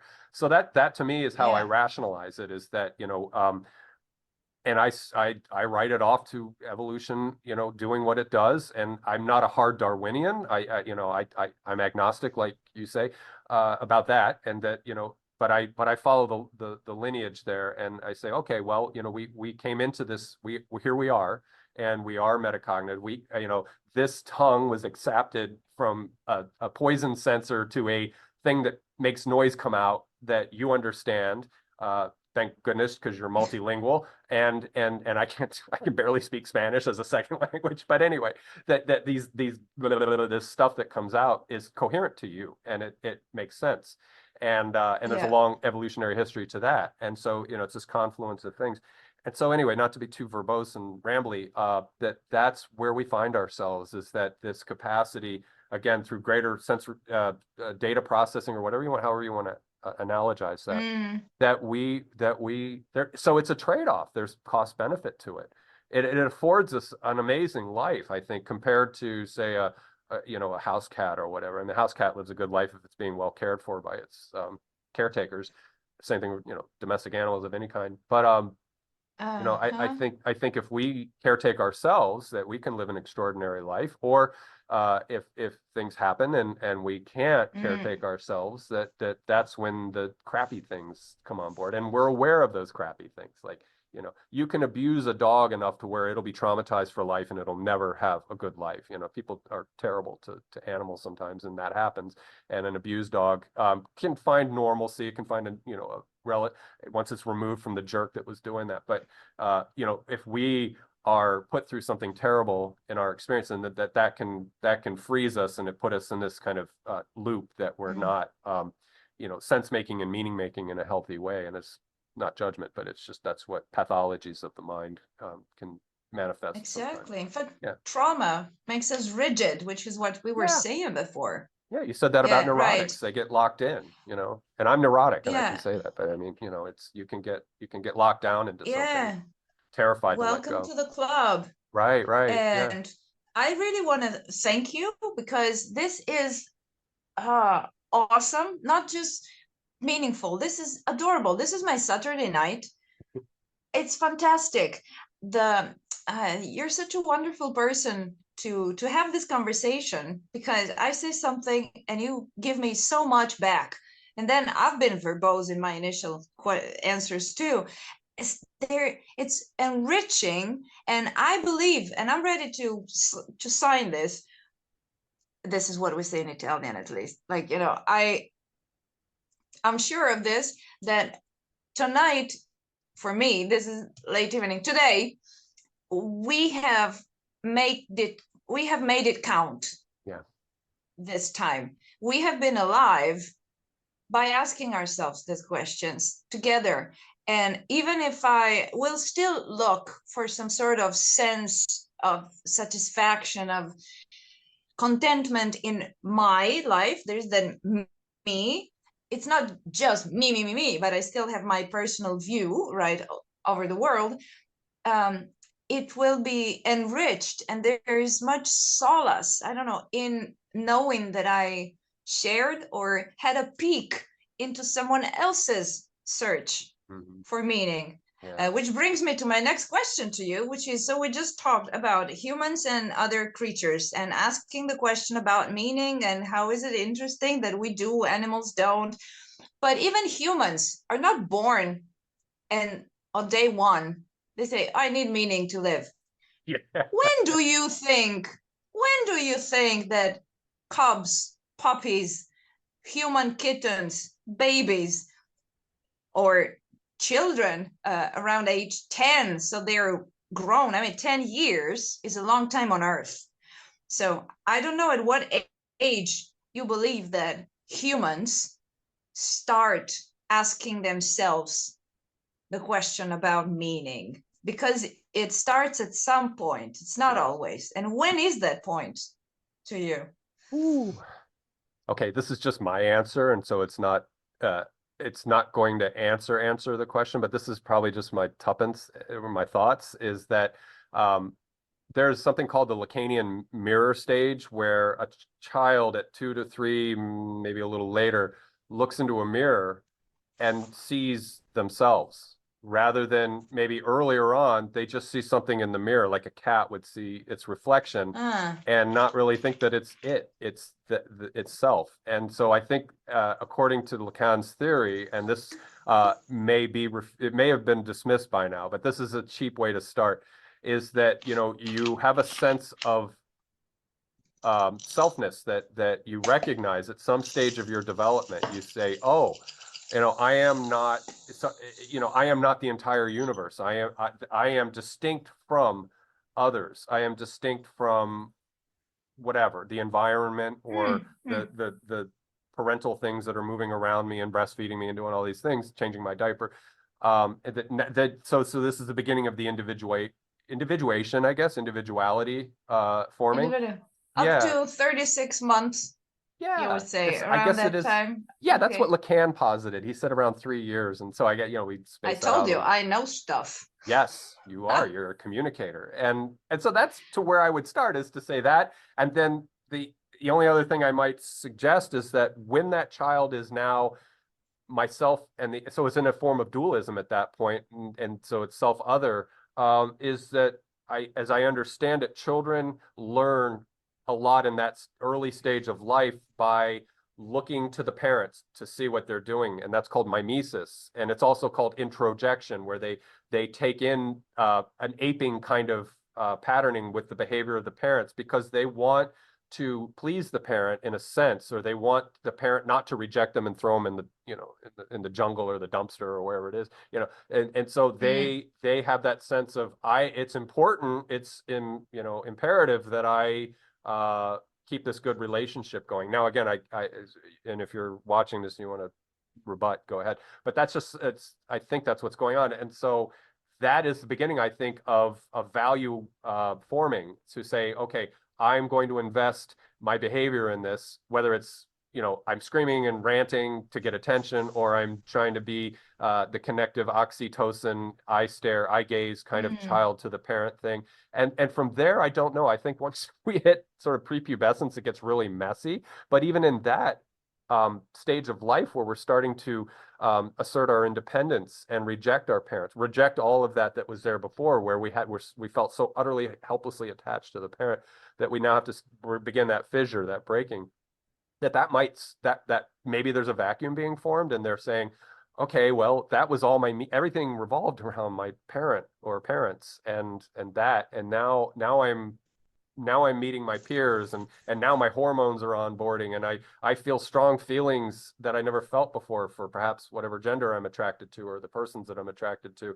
And that is another weird, new, novel experience that you're taking on, which could then prompt you to start asking those questions. And thinking in my own life, I don't think I asked any serious questions about this existential stuff or meaning stuff until I was probably in my mid 16, 17.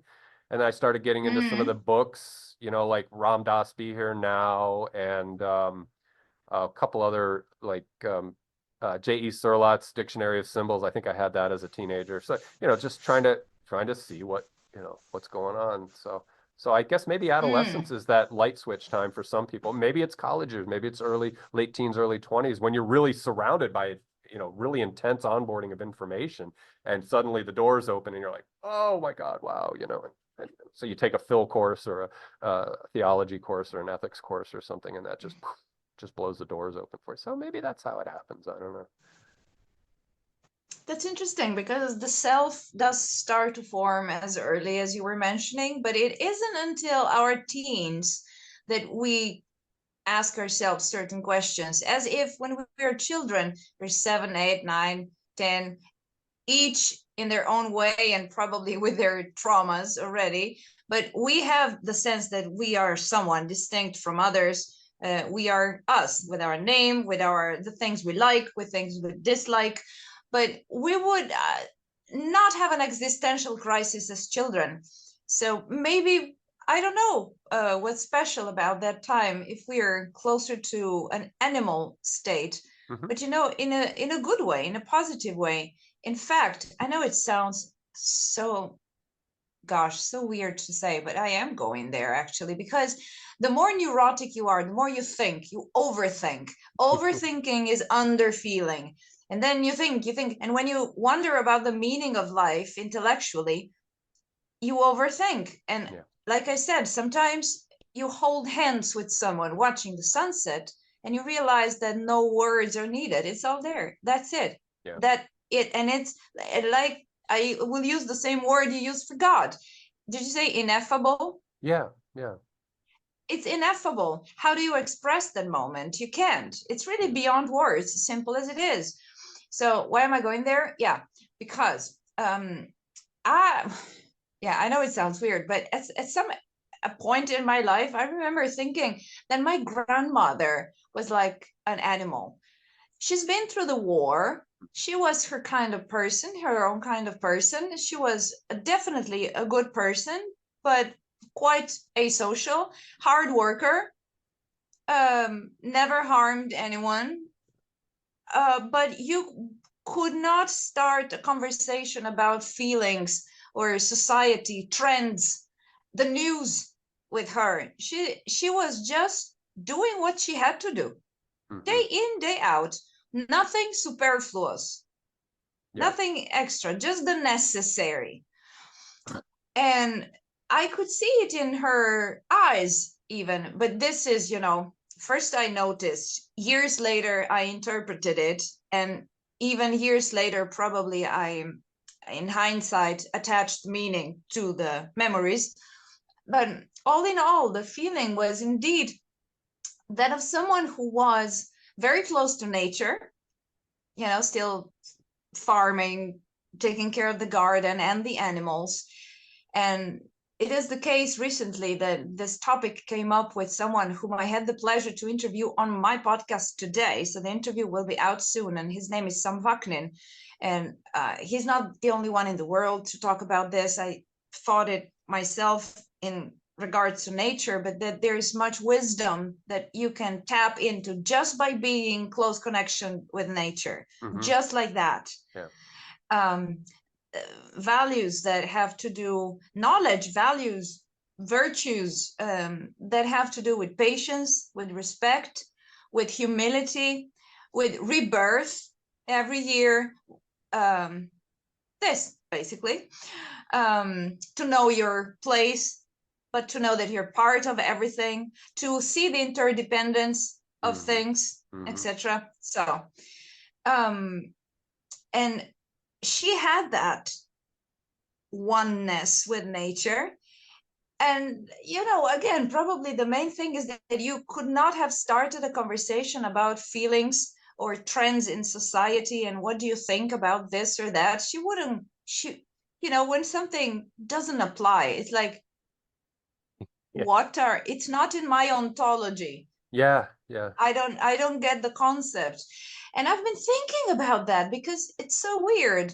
It's in a way as if she were, from my point of view, something less, because she doesn't know Dostoevsky and she has never ruminated over certain conundrums of life and that thing and the other thing. But then again, and I will add to that, that in my own life, I'm asocial, big time. And again, Sam Vaknin today was saying that he does not believe that we are social creatures. And I was like, I can't believe you just said that, because I've thought that all my life. But then everybody's like, oh, that's you because you have issues, And I actually could, I don't know. There are tons of memes on Instagram and so that talk about just wanting to stay at home and watch Netflix alone, not wanting to see people, or some hermit on the top of a mountain saying, I've been out yesterday and I've seen people. This is me for the next 6 months. So where do these memes come from if I'm the only asocial on this planet? But I've spent long periods of time seeking solitude, then practicing it. Yeah. And something very interesting happens every time that I spend time on my own for a prolonged period of time. It's progressive. It doesn't kick in the next day. I would say after a week, the process is complete. And that is after a week of not meeting any fellow human, part of me is like deactivated, and that would be the social personality. So I am super calm, even if I get neurotic, agitated. I don't always know how to deal with these interactions with other humans that are aggressive. There is a misunderstanding, there is bad faith, they equivocate on purpose, and all of these things. When I'm by myself, I'm like, those lakes with a perfect smooth surface, no ripples. And I rejoice because I say, I always feel that I have this peace inside of me. But then when I'm with others in society every day, ripples, ripples, ripples all the time. And it bothers me because many people have known me through the years as a restless person. And I have always felt that there was deep peace inside of me. And when I don't interact with humans and I am by myself for a long time, I am perfectly calm. I sleep a lot less and I can focus much longer, as if my, CPU were not consumed and busy with interactions, in fact, and processing social information. So virtually only benefits, but it's interesting because, of course, you talk less. So there's something that I would label as less than, and that's then I'm normal in nature. When I do that, I do feel one with nature. I'm crazy about literature that talks about people who live like that, or not just into the wild, but a short novel by Marguerite Yourcenar, my favorite author, who talks about a man who has a very interesting life, but just because things happen to him, he's very passive, if you want, but just very also accepting of whatever life brings him. So he has very interesting experiences and ends up his life on a Frisian island in the north of the Netherlands, working as a guardian for one of these islands, but he's the only one on the island throughout the winter for this rich lord that owns the island.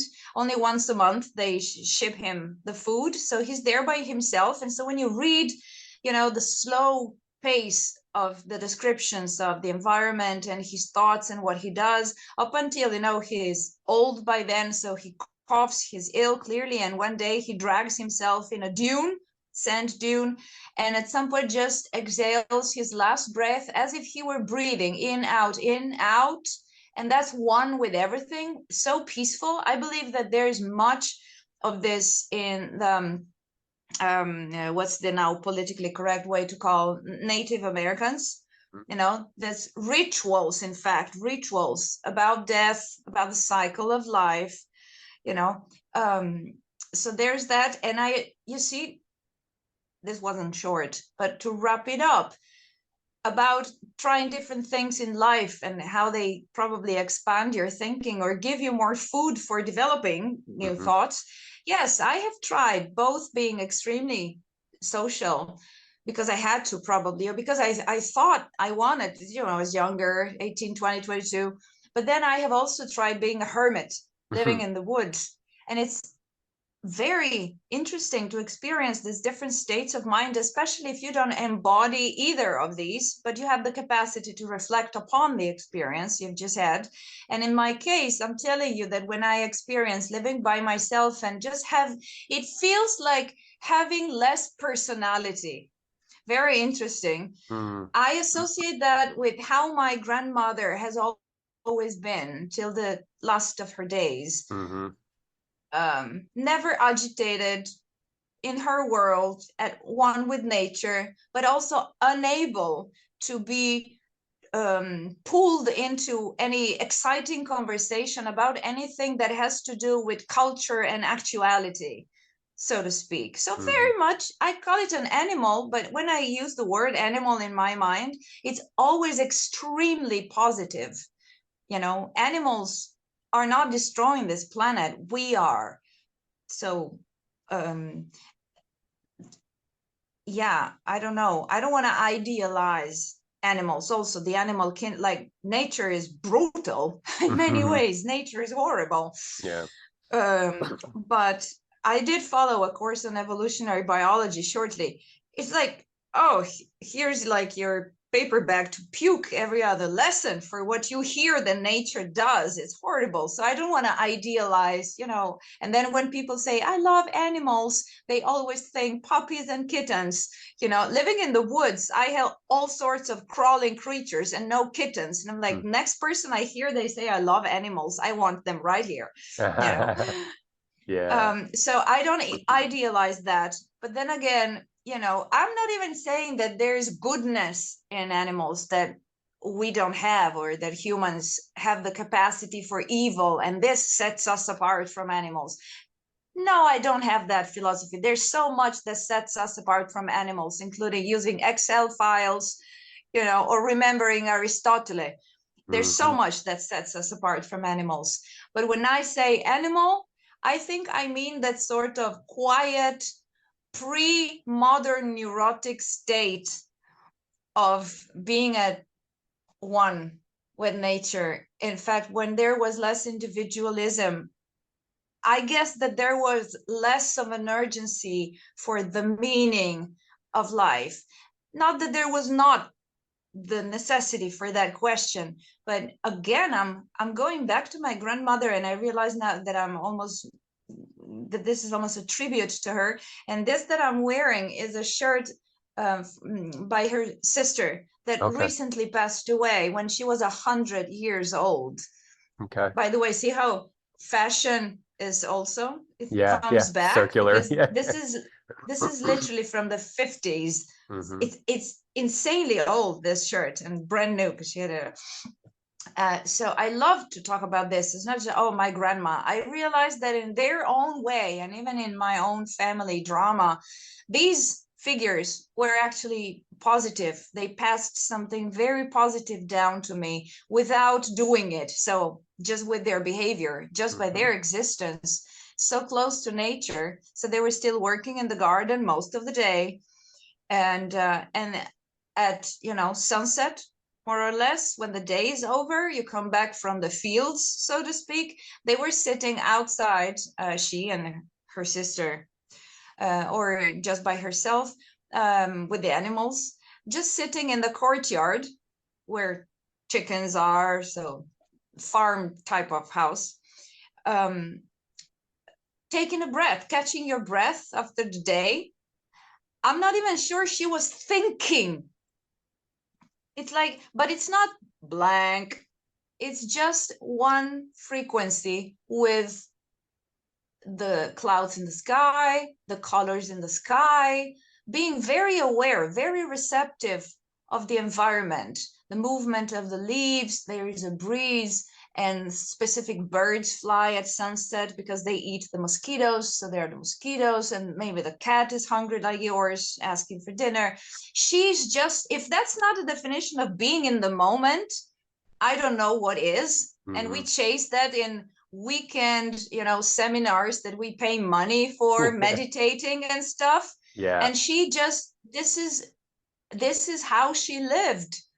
And I believe that when you sit outside at sunset, and maybe you're still spending the evening then cleaning whatever, corn or, fennel, whatever she had there, that maybe I can put it this way and shut my trap.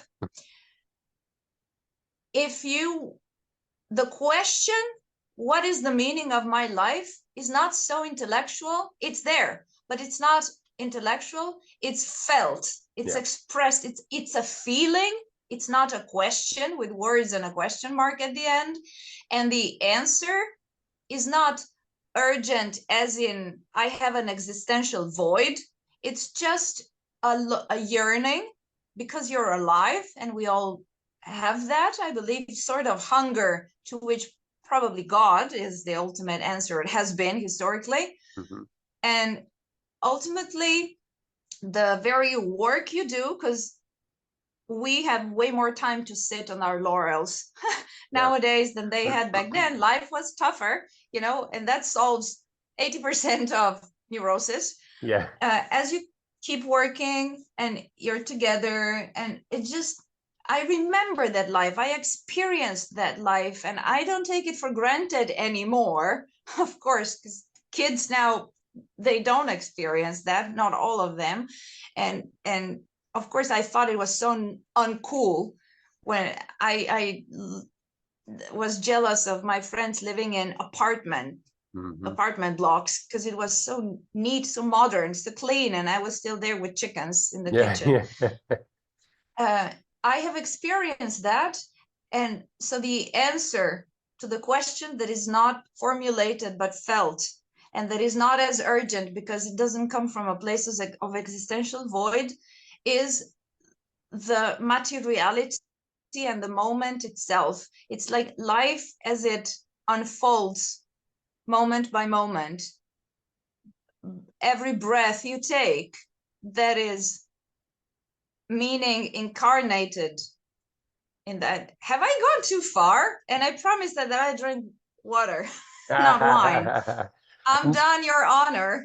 I'm done, Your No, Honor. I think your grandmother got the final word on this whole meaning to life business. And we started out with almost a partial indictment of your grandmother to say, what a dreary utilitarian life and so forth. But then you got very the the the image that came to me when you were talking about her not having to say, do, or be preoccupied with anything speaks volumes to a different meaning making system, a different way of occupying a space and being in conformity with her environment. So conforming, forming together, the environment shapes her. And this is somebody I'm parroting here. And she shapes the environment by being an agrarian that works the land. But I think if that's not some kind of Buddhist thing, I don't know what is, to be in right relation with your environment and right relation as far as she was concerned socially and affectively and all these other things, so that to us it may be foreign. We're like, whoa, what a life, and I'll go back to my thing. But I think your grandmother got the final word in, or she was able to speak through you to exemplify that this is deeply complex, it's spectral, and highly contingent on a lot of things. It's not an easy answer. So this is kind of a summary here, but yeah, I think acknowledging that in game theory they have the Moloch's dilemma. Moloch was a Hebrew demon that demanded a sacrifice for anything good, and I love throwing that out there. And that comes with modernity and post-modernity and meta-modernity and all these things that we find ourselves immersed in. It comes in with technology and high intelligence absent of wisdom. All these things that we find ourselves in the modern era. There's a Moloch. Moloch wants his due. He wants his toll for all these utopia chasing things that we do, or all the conveniences that we've wrought for ourselves with modern contrivance and things like that. And I'm not trying to be too judgmental, because it really, advancements in medicine, advancements in our convenience of life and living well and age, has gone up. But, again, your grandmother exemplifies that, if you died at 62, but you lived that life of little want and little neurosis and very little fuss and bother, that I might be tempted to press that button as opposed to living to 88 or 92 and bringing all the stuff forward that you and I probably experienced in life. And so anyway, that's just it's a thought that maybe there are different ways of lensing it, and there's cost benefit. So that's Moloch, cost benefit, when you do something. So It makes me think. Thank you for this. I know that if the world goes in one direction, if you go in another, or if you stay behind, you're wrong either way. You yeah, pay a cost. yeah, You have to go where the majority is going. yeah. But something, again, to go back to the podcast interview I recorded today that I totally refer your audience to. Mine will be out in a few days, yours and more, so it will be I'll out put it. already. Okay. Interview with Sam Vaknin.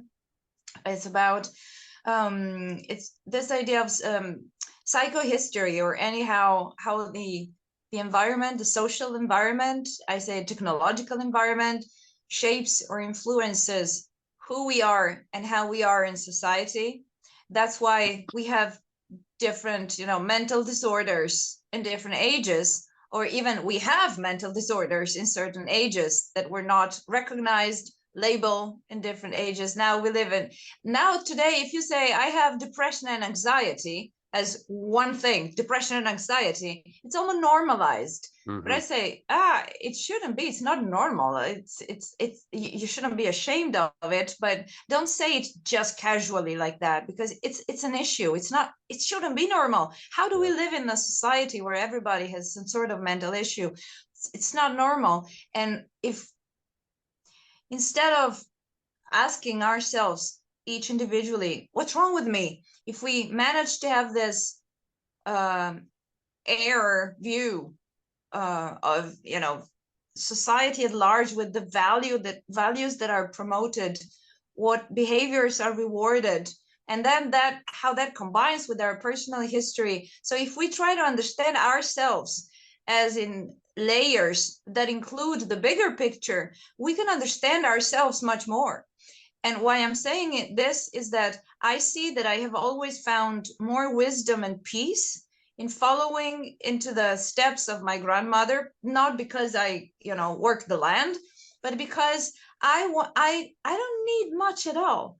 I can sit outside at sunset and watch the clouds, even alone, have a drink, and I am not just happy, I am perfectly happy.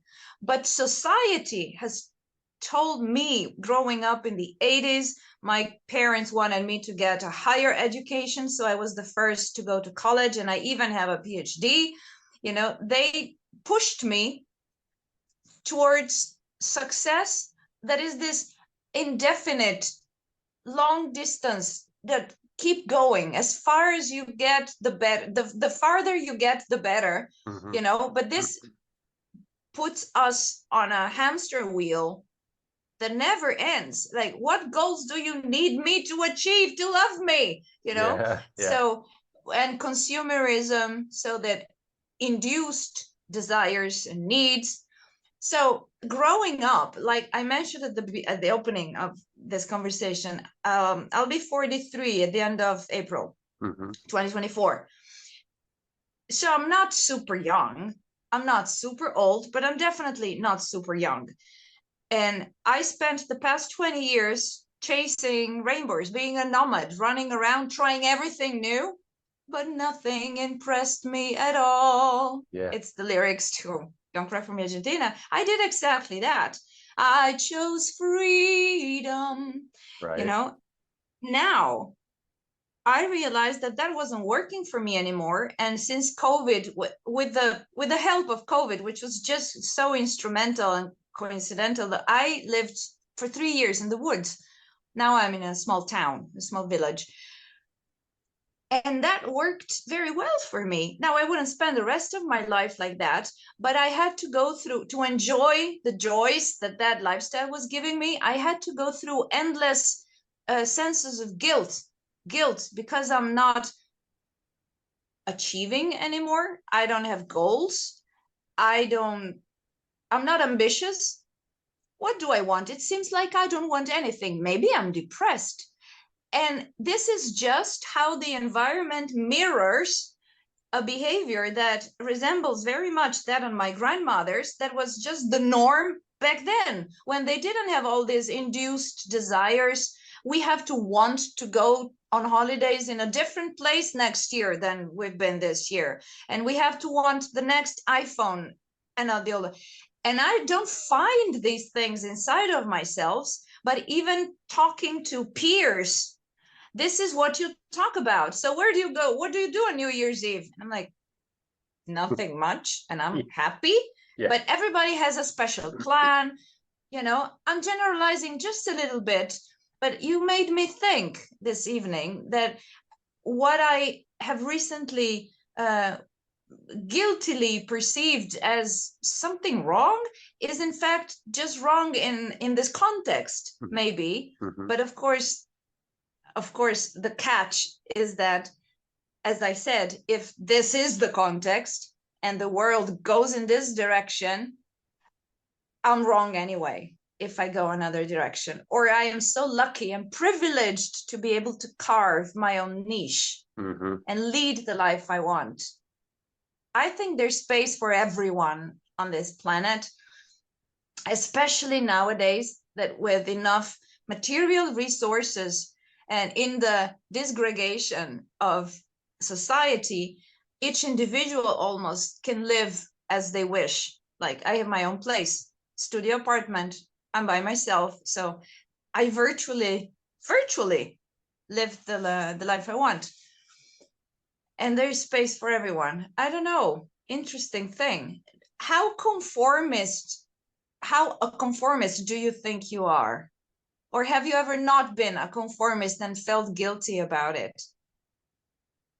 I think if I were to be honest, I'm pretty conformist. I live in America, a very typical middle class life in a suburban environment, and I show up to work every day, and I don't stand out in any way as far as rejecting cultural normatives or standards or social contracts or any of that kind of thing. I'm a contrarian in a sense that I'll have feelings about certain aspects of that would be contrary to in other words, if I had a magic wand, I might live differently, but I'm comfortable with it. It doesn't disturb me in any way to live the life that I live or make the choices that are within that confine, So yeah, I would say I'm definitely a conformist in that sense, in the practical sense, like in day-to-day instrumental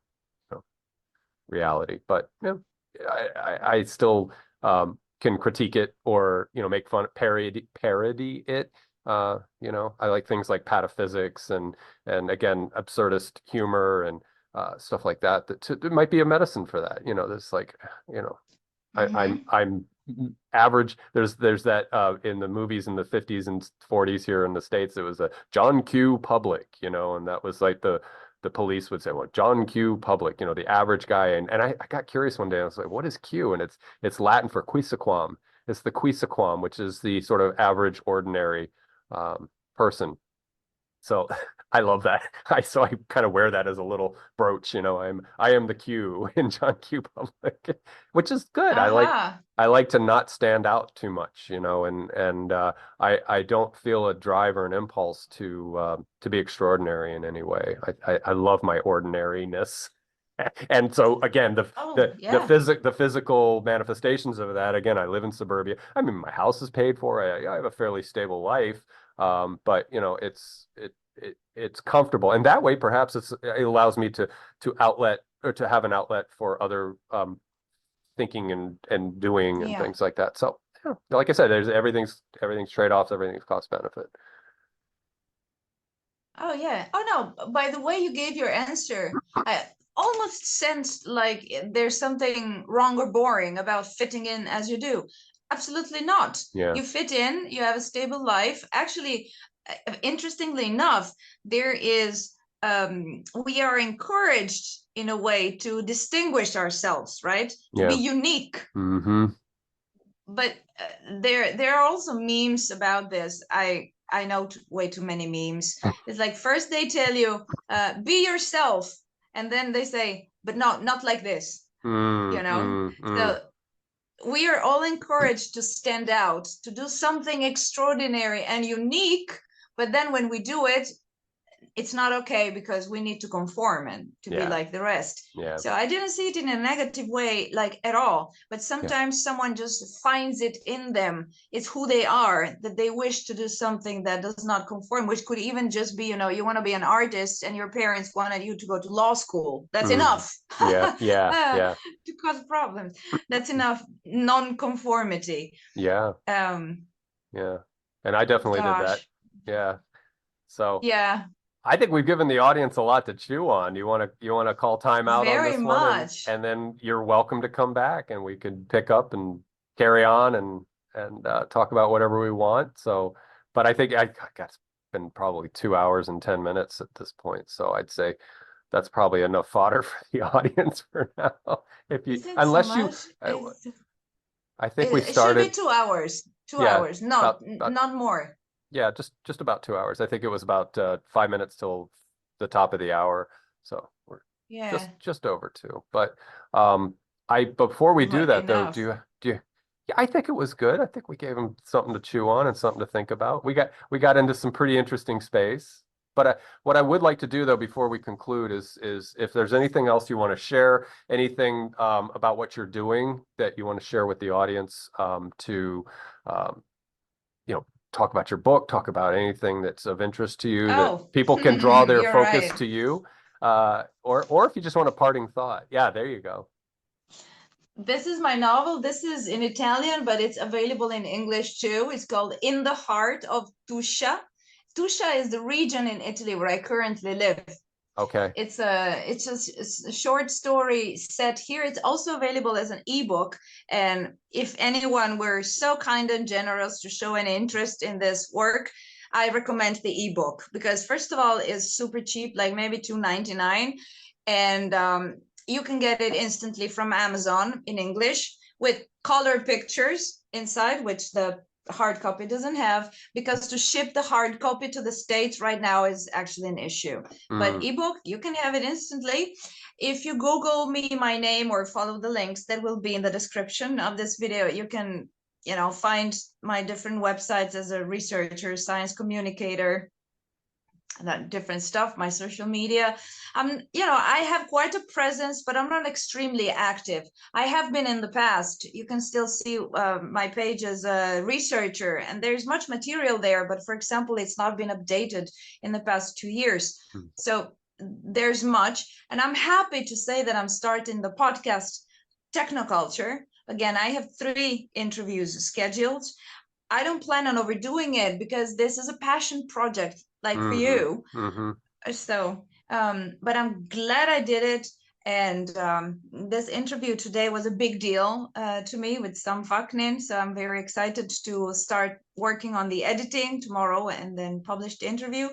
I had prepared, remember, this definition of the essence of life by psychoanalyst Adolf Adler that I Yes, read a lot, and that probably I would like to share as a closing remark for your audience. please. Quote from Adolf Adler: um, the essence of life is movement through advancing time and changing circumstance, comma, with the preference that things go well. And cut. And When cut. when you told me that the other day, I was like, I just shared that with a few other people. I said, "Isn't that great?" I said, "That just is so wonderful," And that goes into the uh, predictive processing and Bayesian calculus and all that other biggity stuff that some of the cog sci people talk about. That's right in there with that. So it just so resonates with me. So, but thank you for letting that be our parting thought. And I've certainly enjoyed this Sure. conversation. I've enjoyed your company, and I think, like I said, we gave the audience quite a bit to think about. So that's always good. And to the YouTube audience, thank you all so much for your time and attention. All links for Federica will be down below, including the YouTube channel, and you can watch. Will you be uploading that to YouTube, the one you recorded today, your conversation today? Absolutely. Okay, perfect. Mostly YouTube. The podcast has a website Okay. and also clips on Instagram and social media. Perfect. YouTube, definitely. Yeah. Perfect. All right, Federica, I'll say goodbye to you after we hit record. But again, YouTube audience, thank you so much for your time. I hope you had a good experience with us here in this conversation. So take care.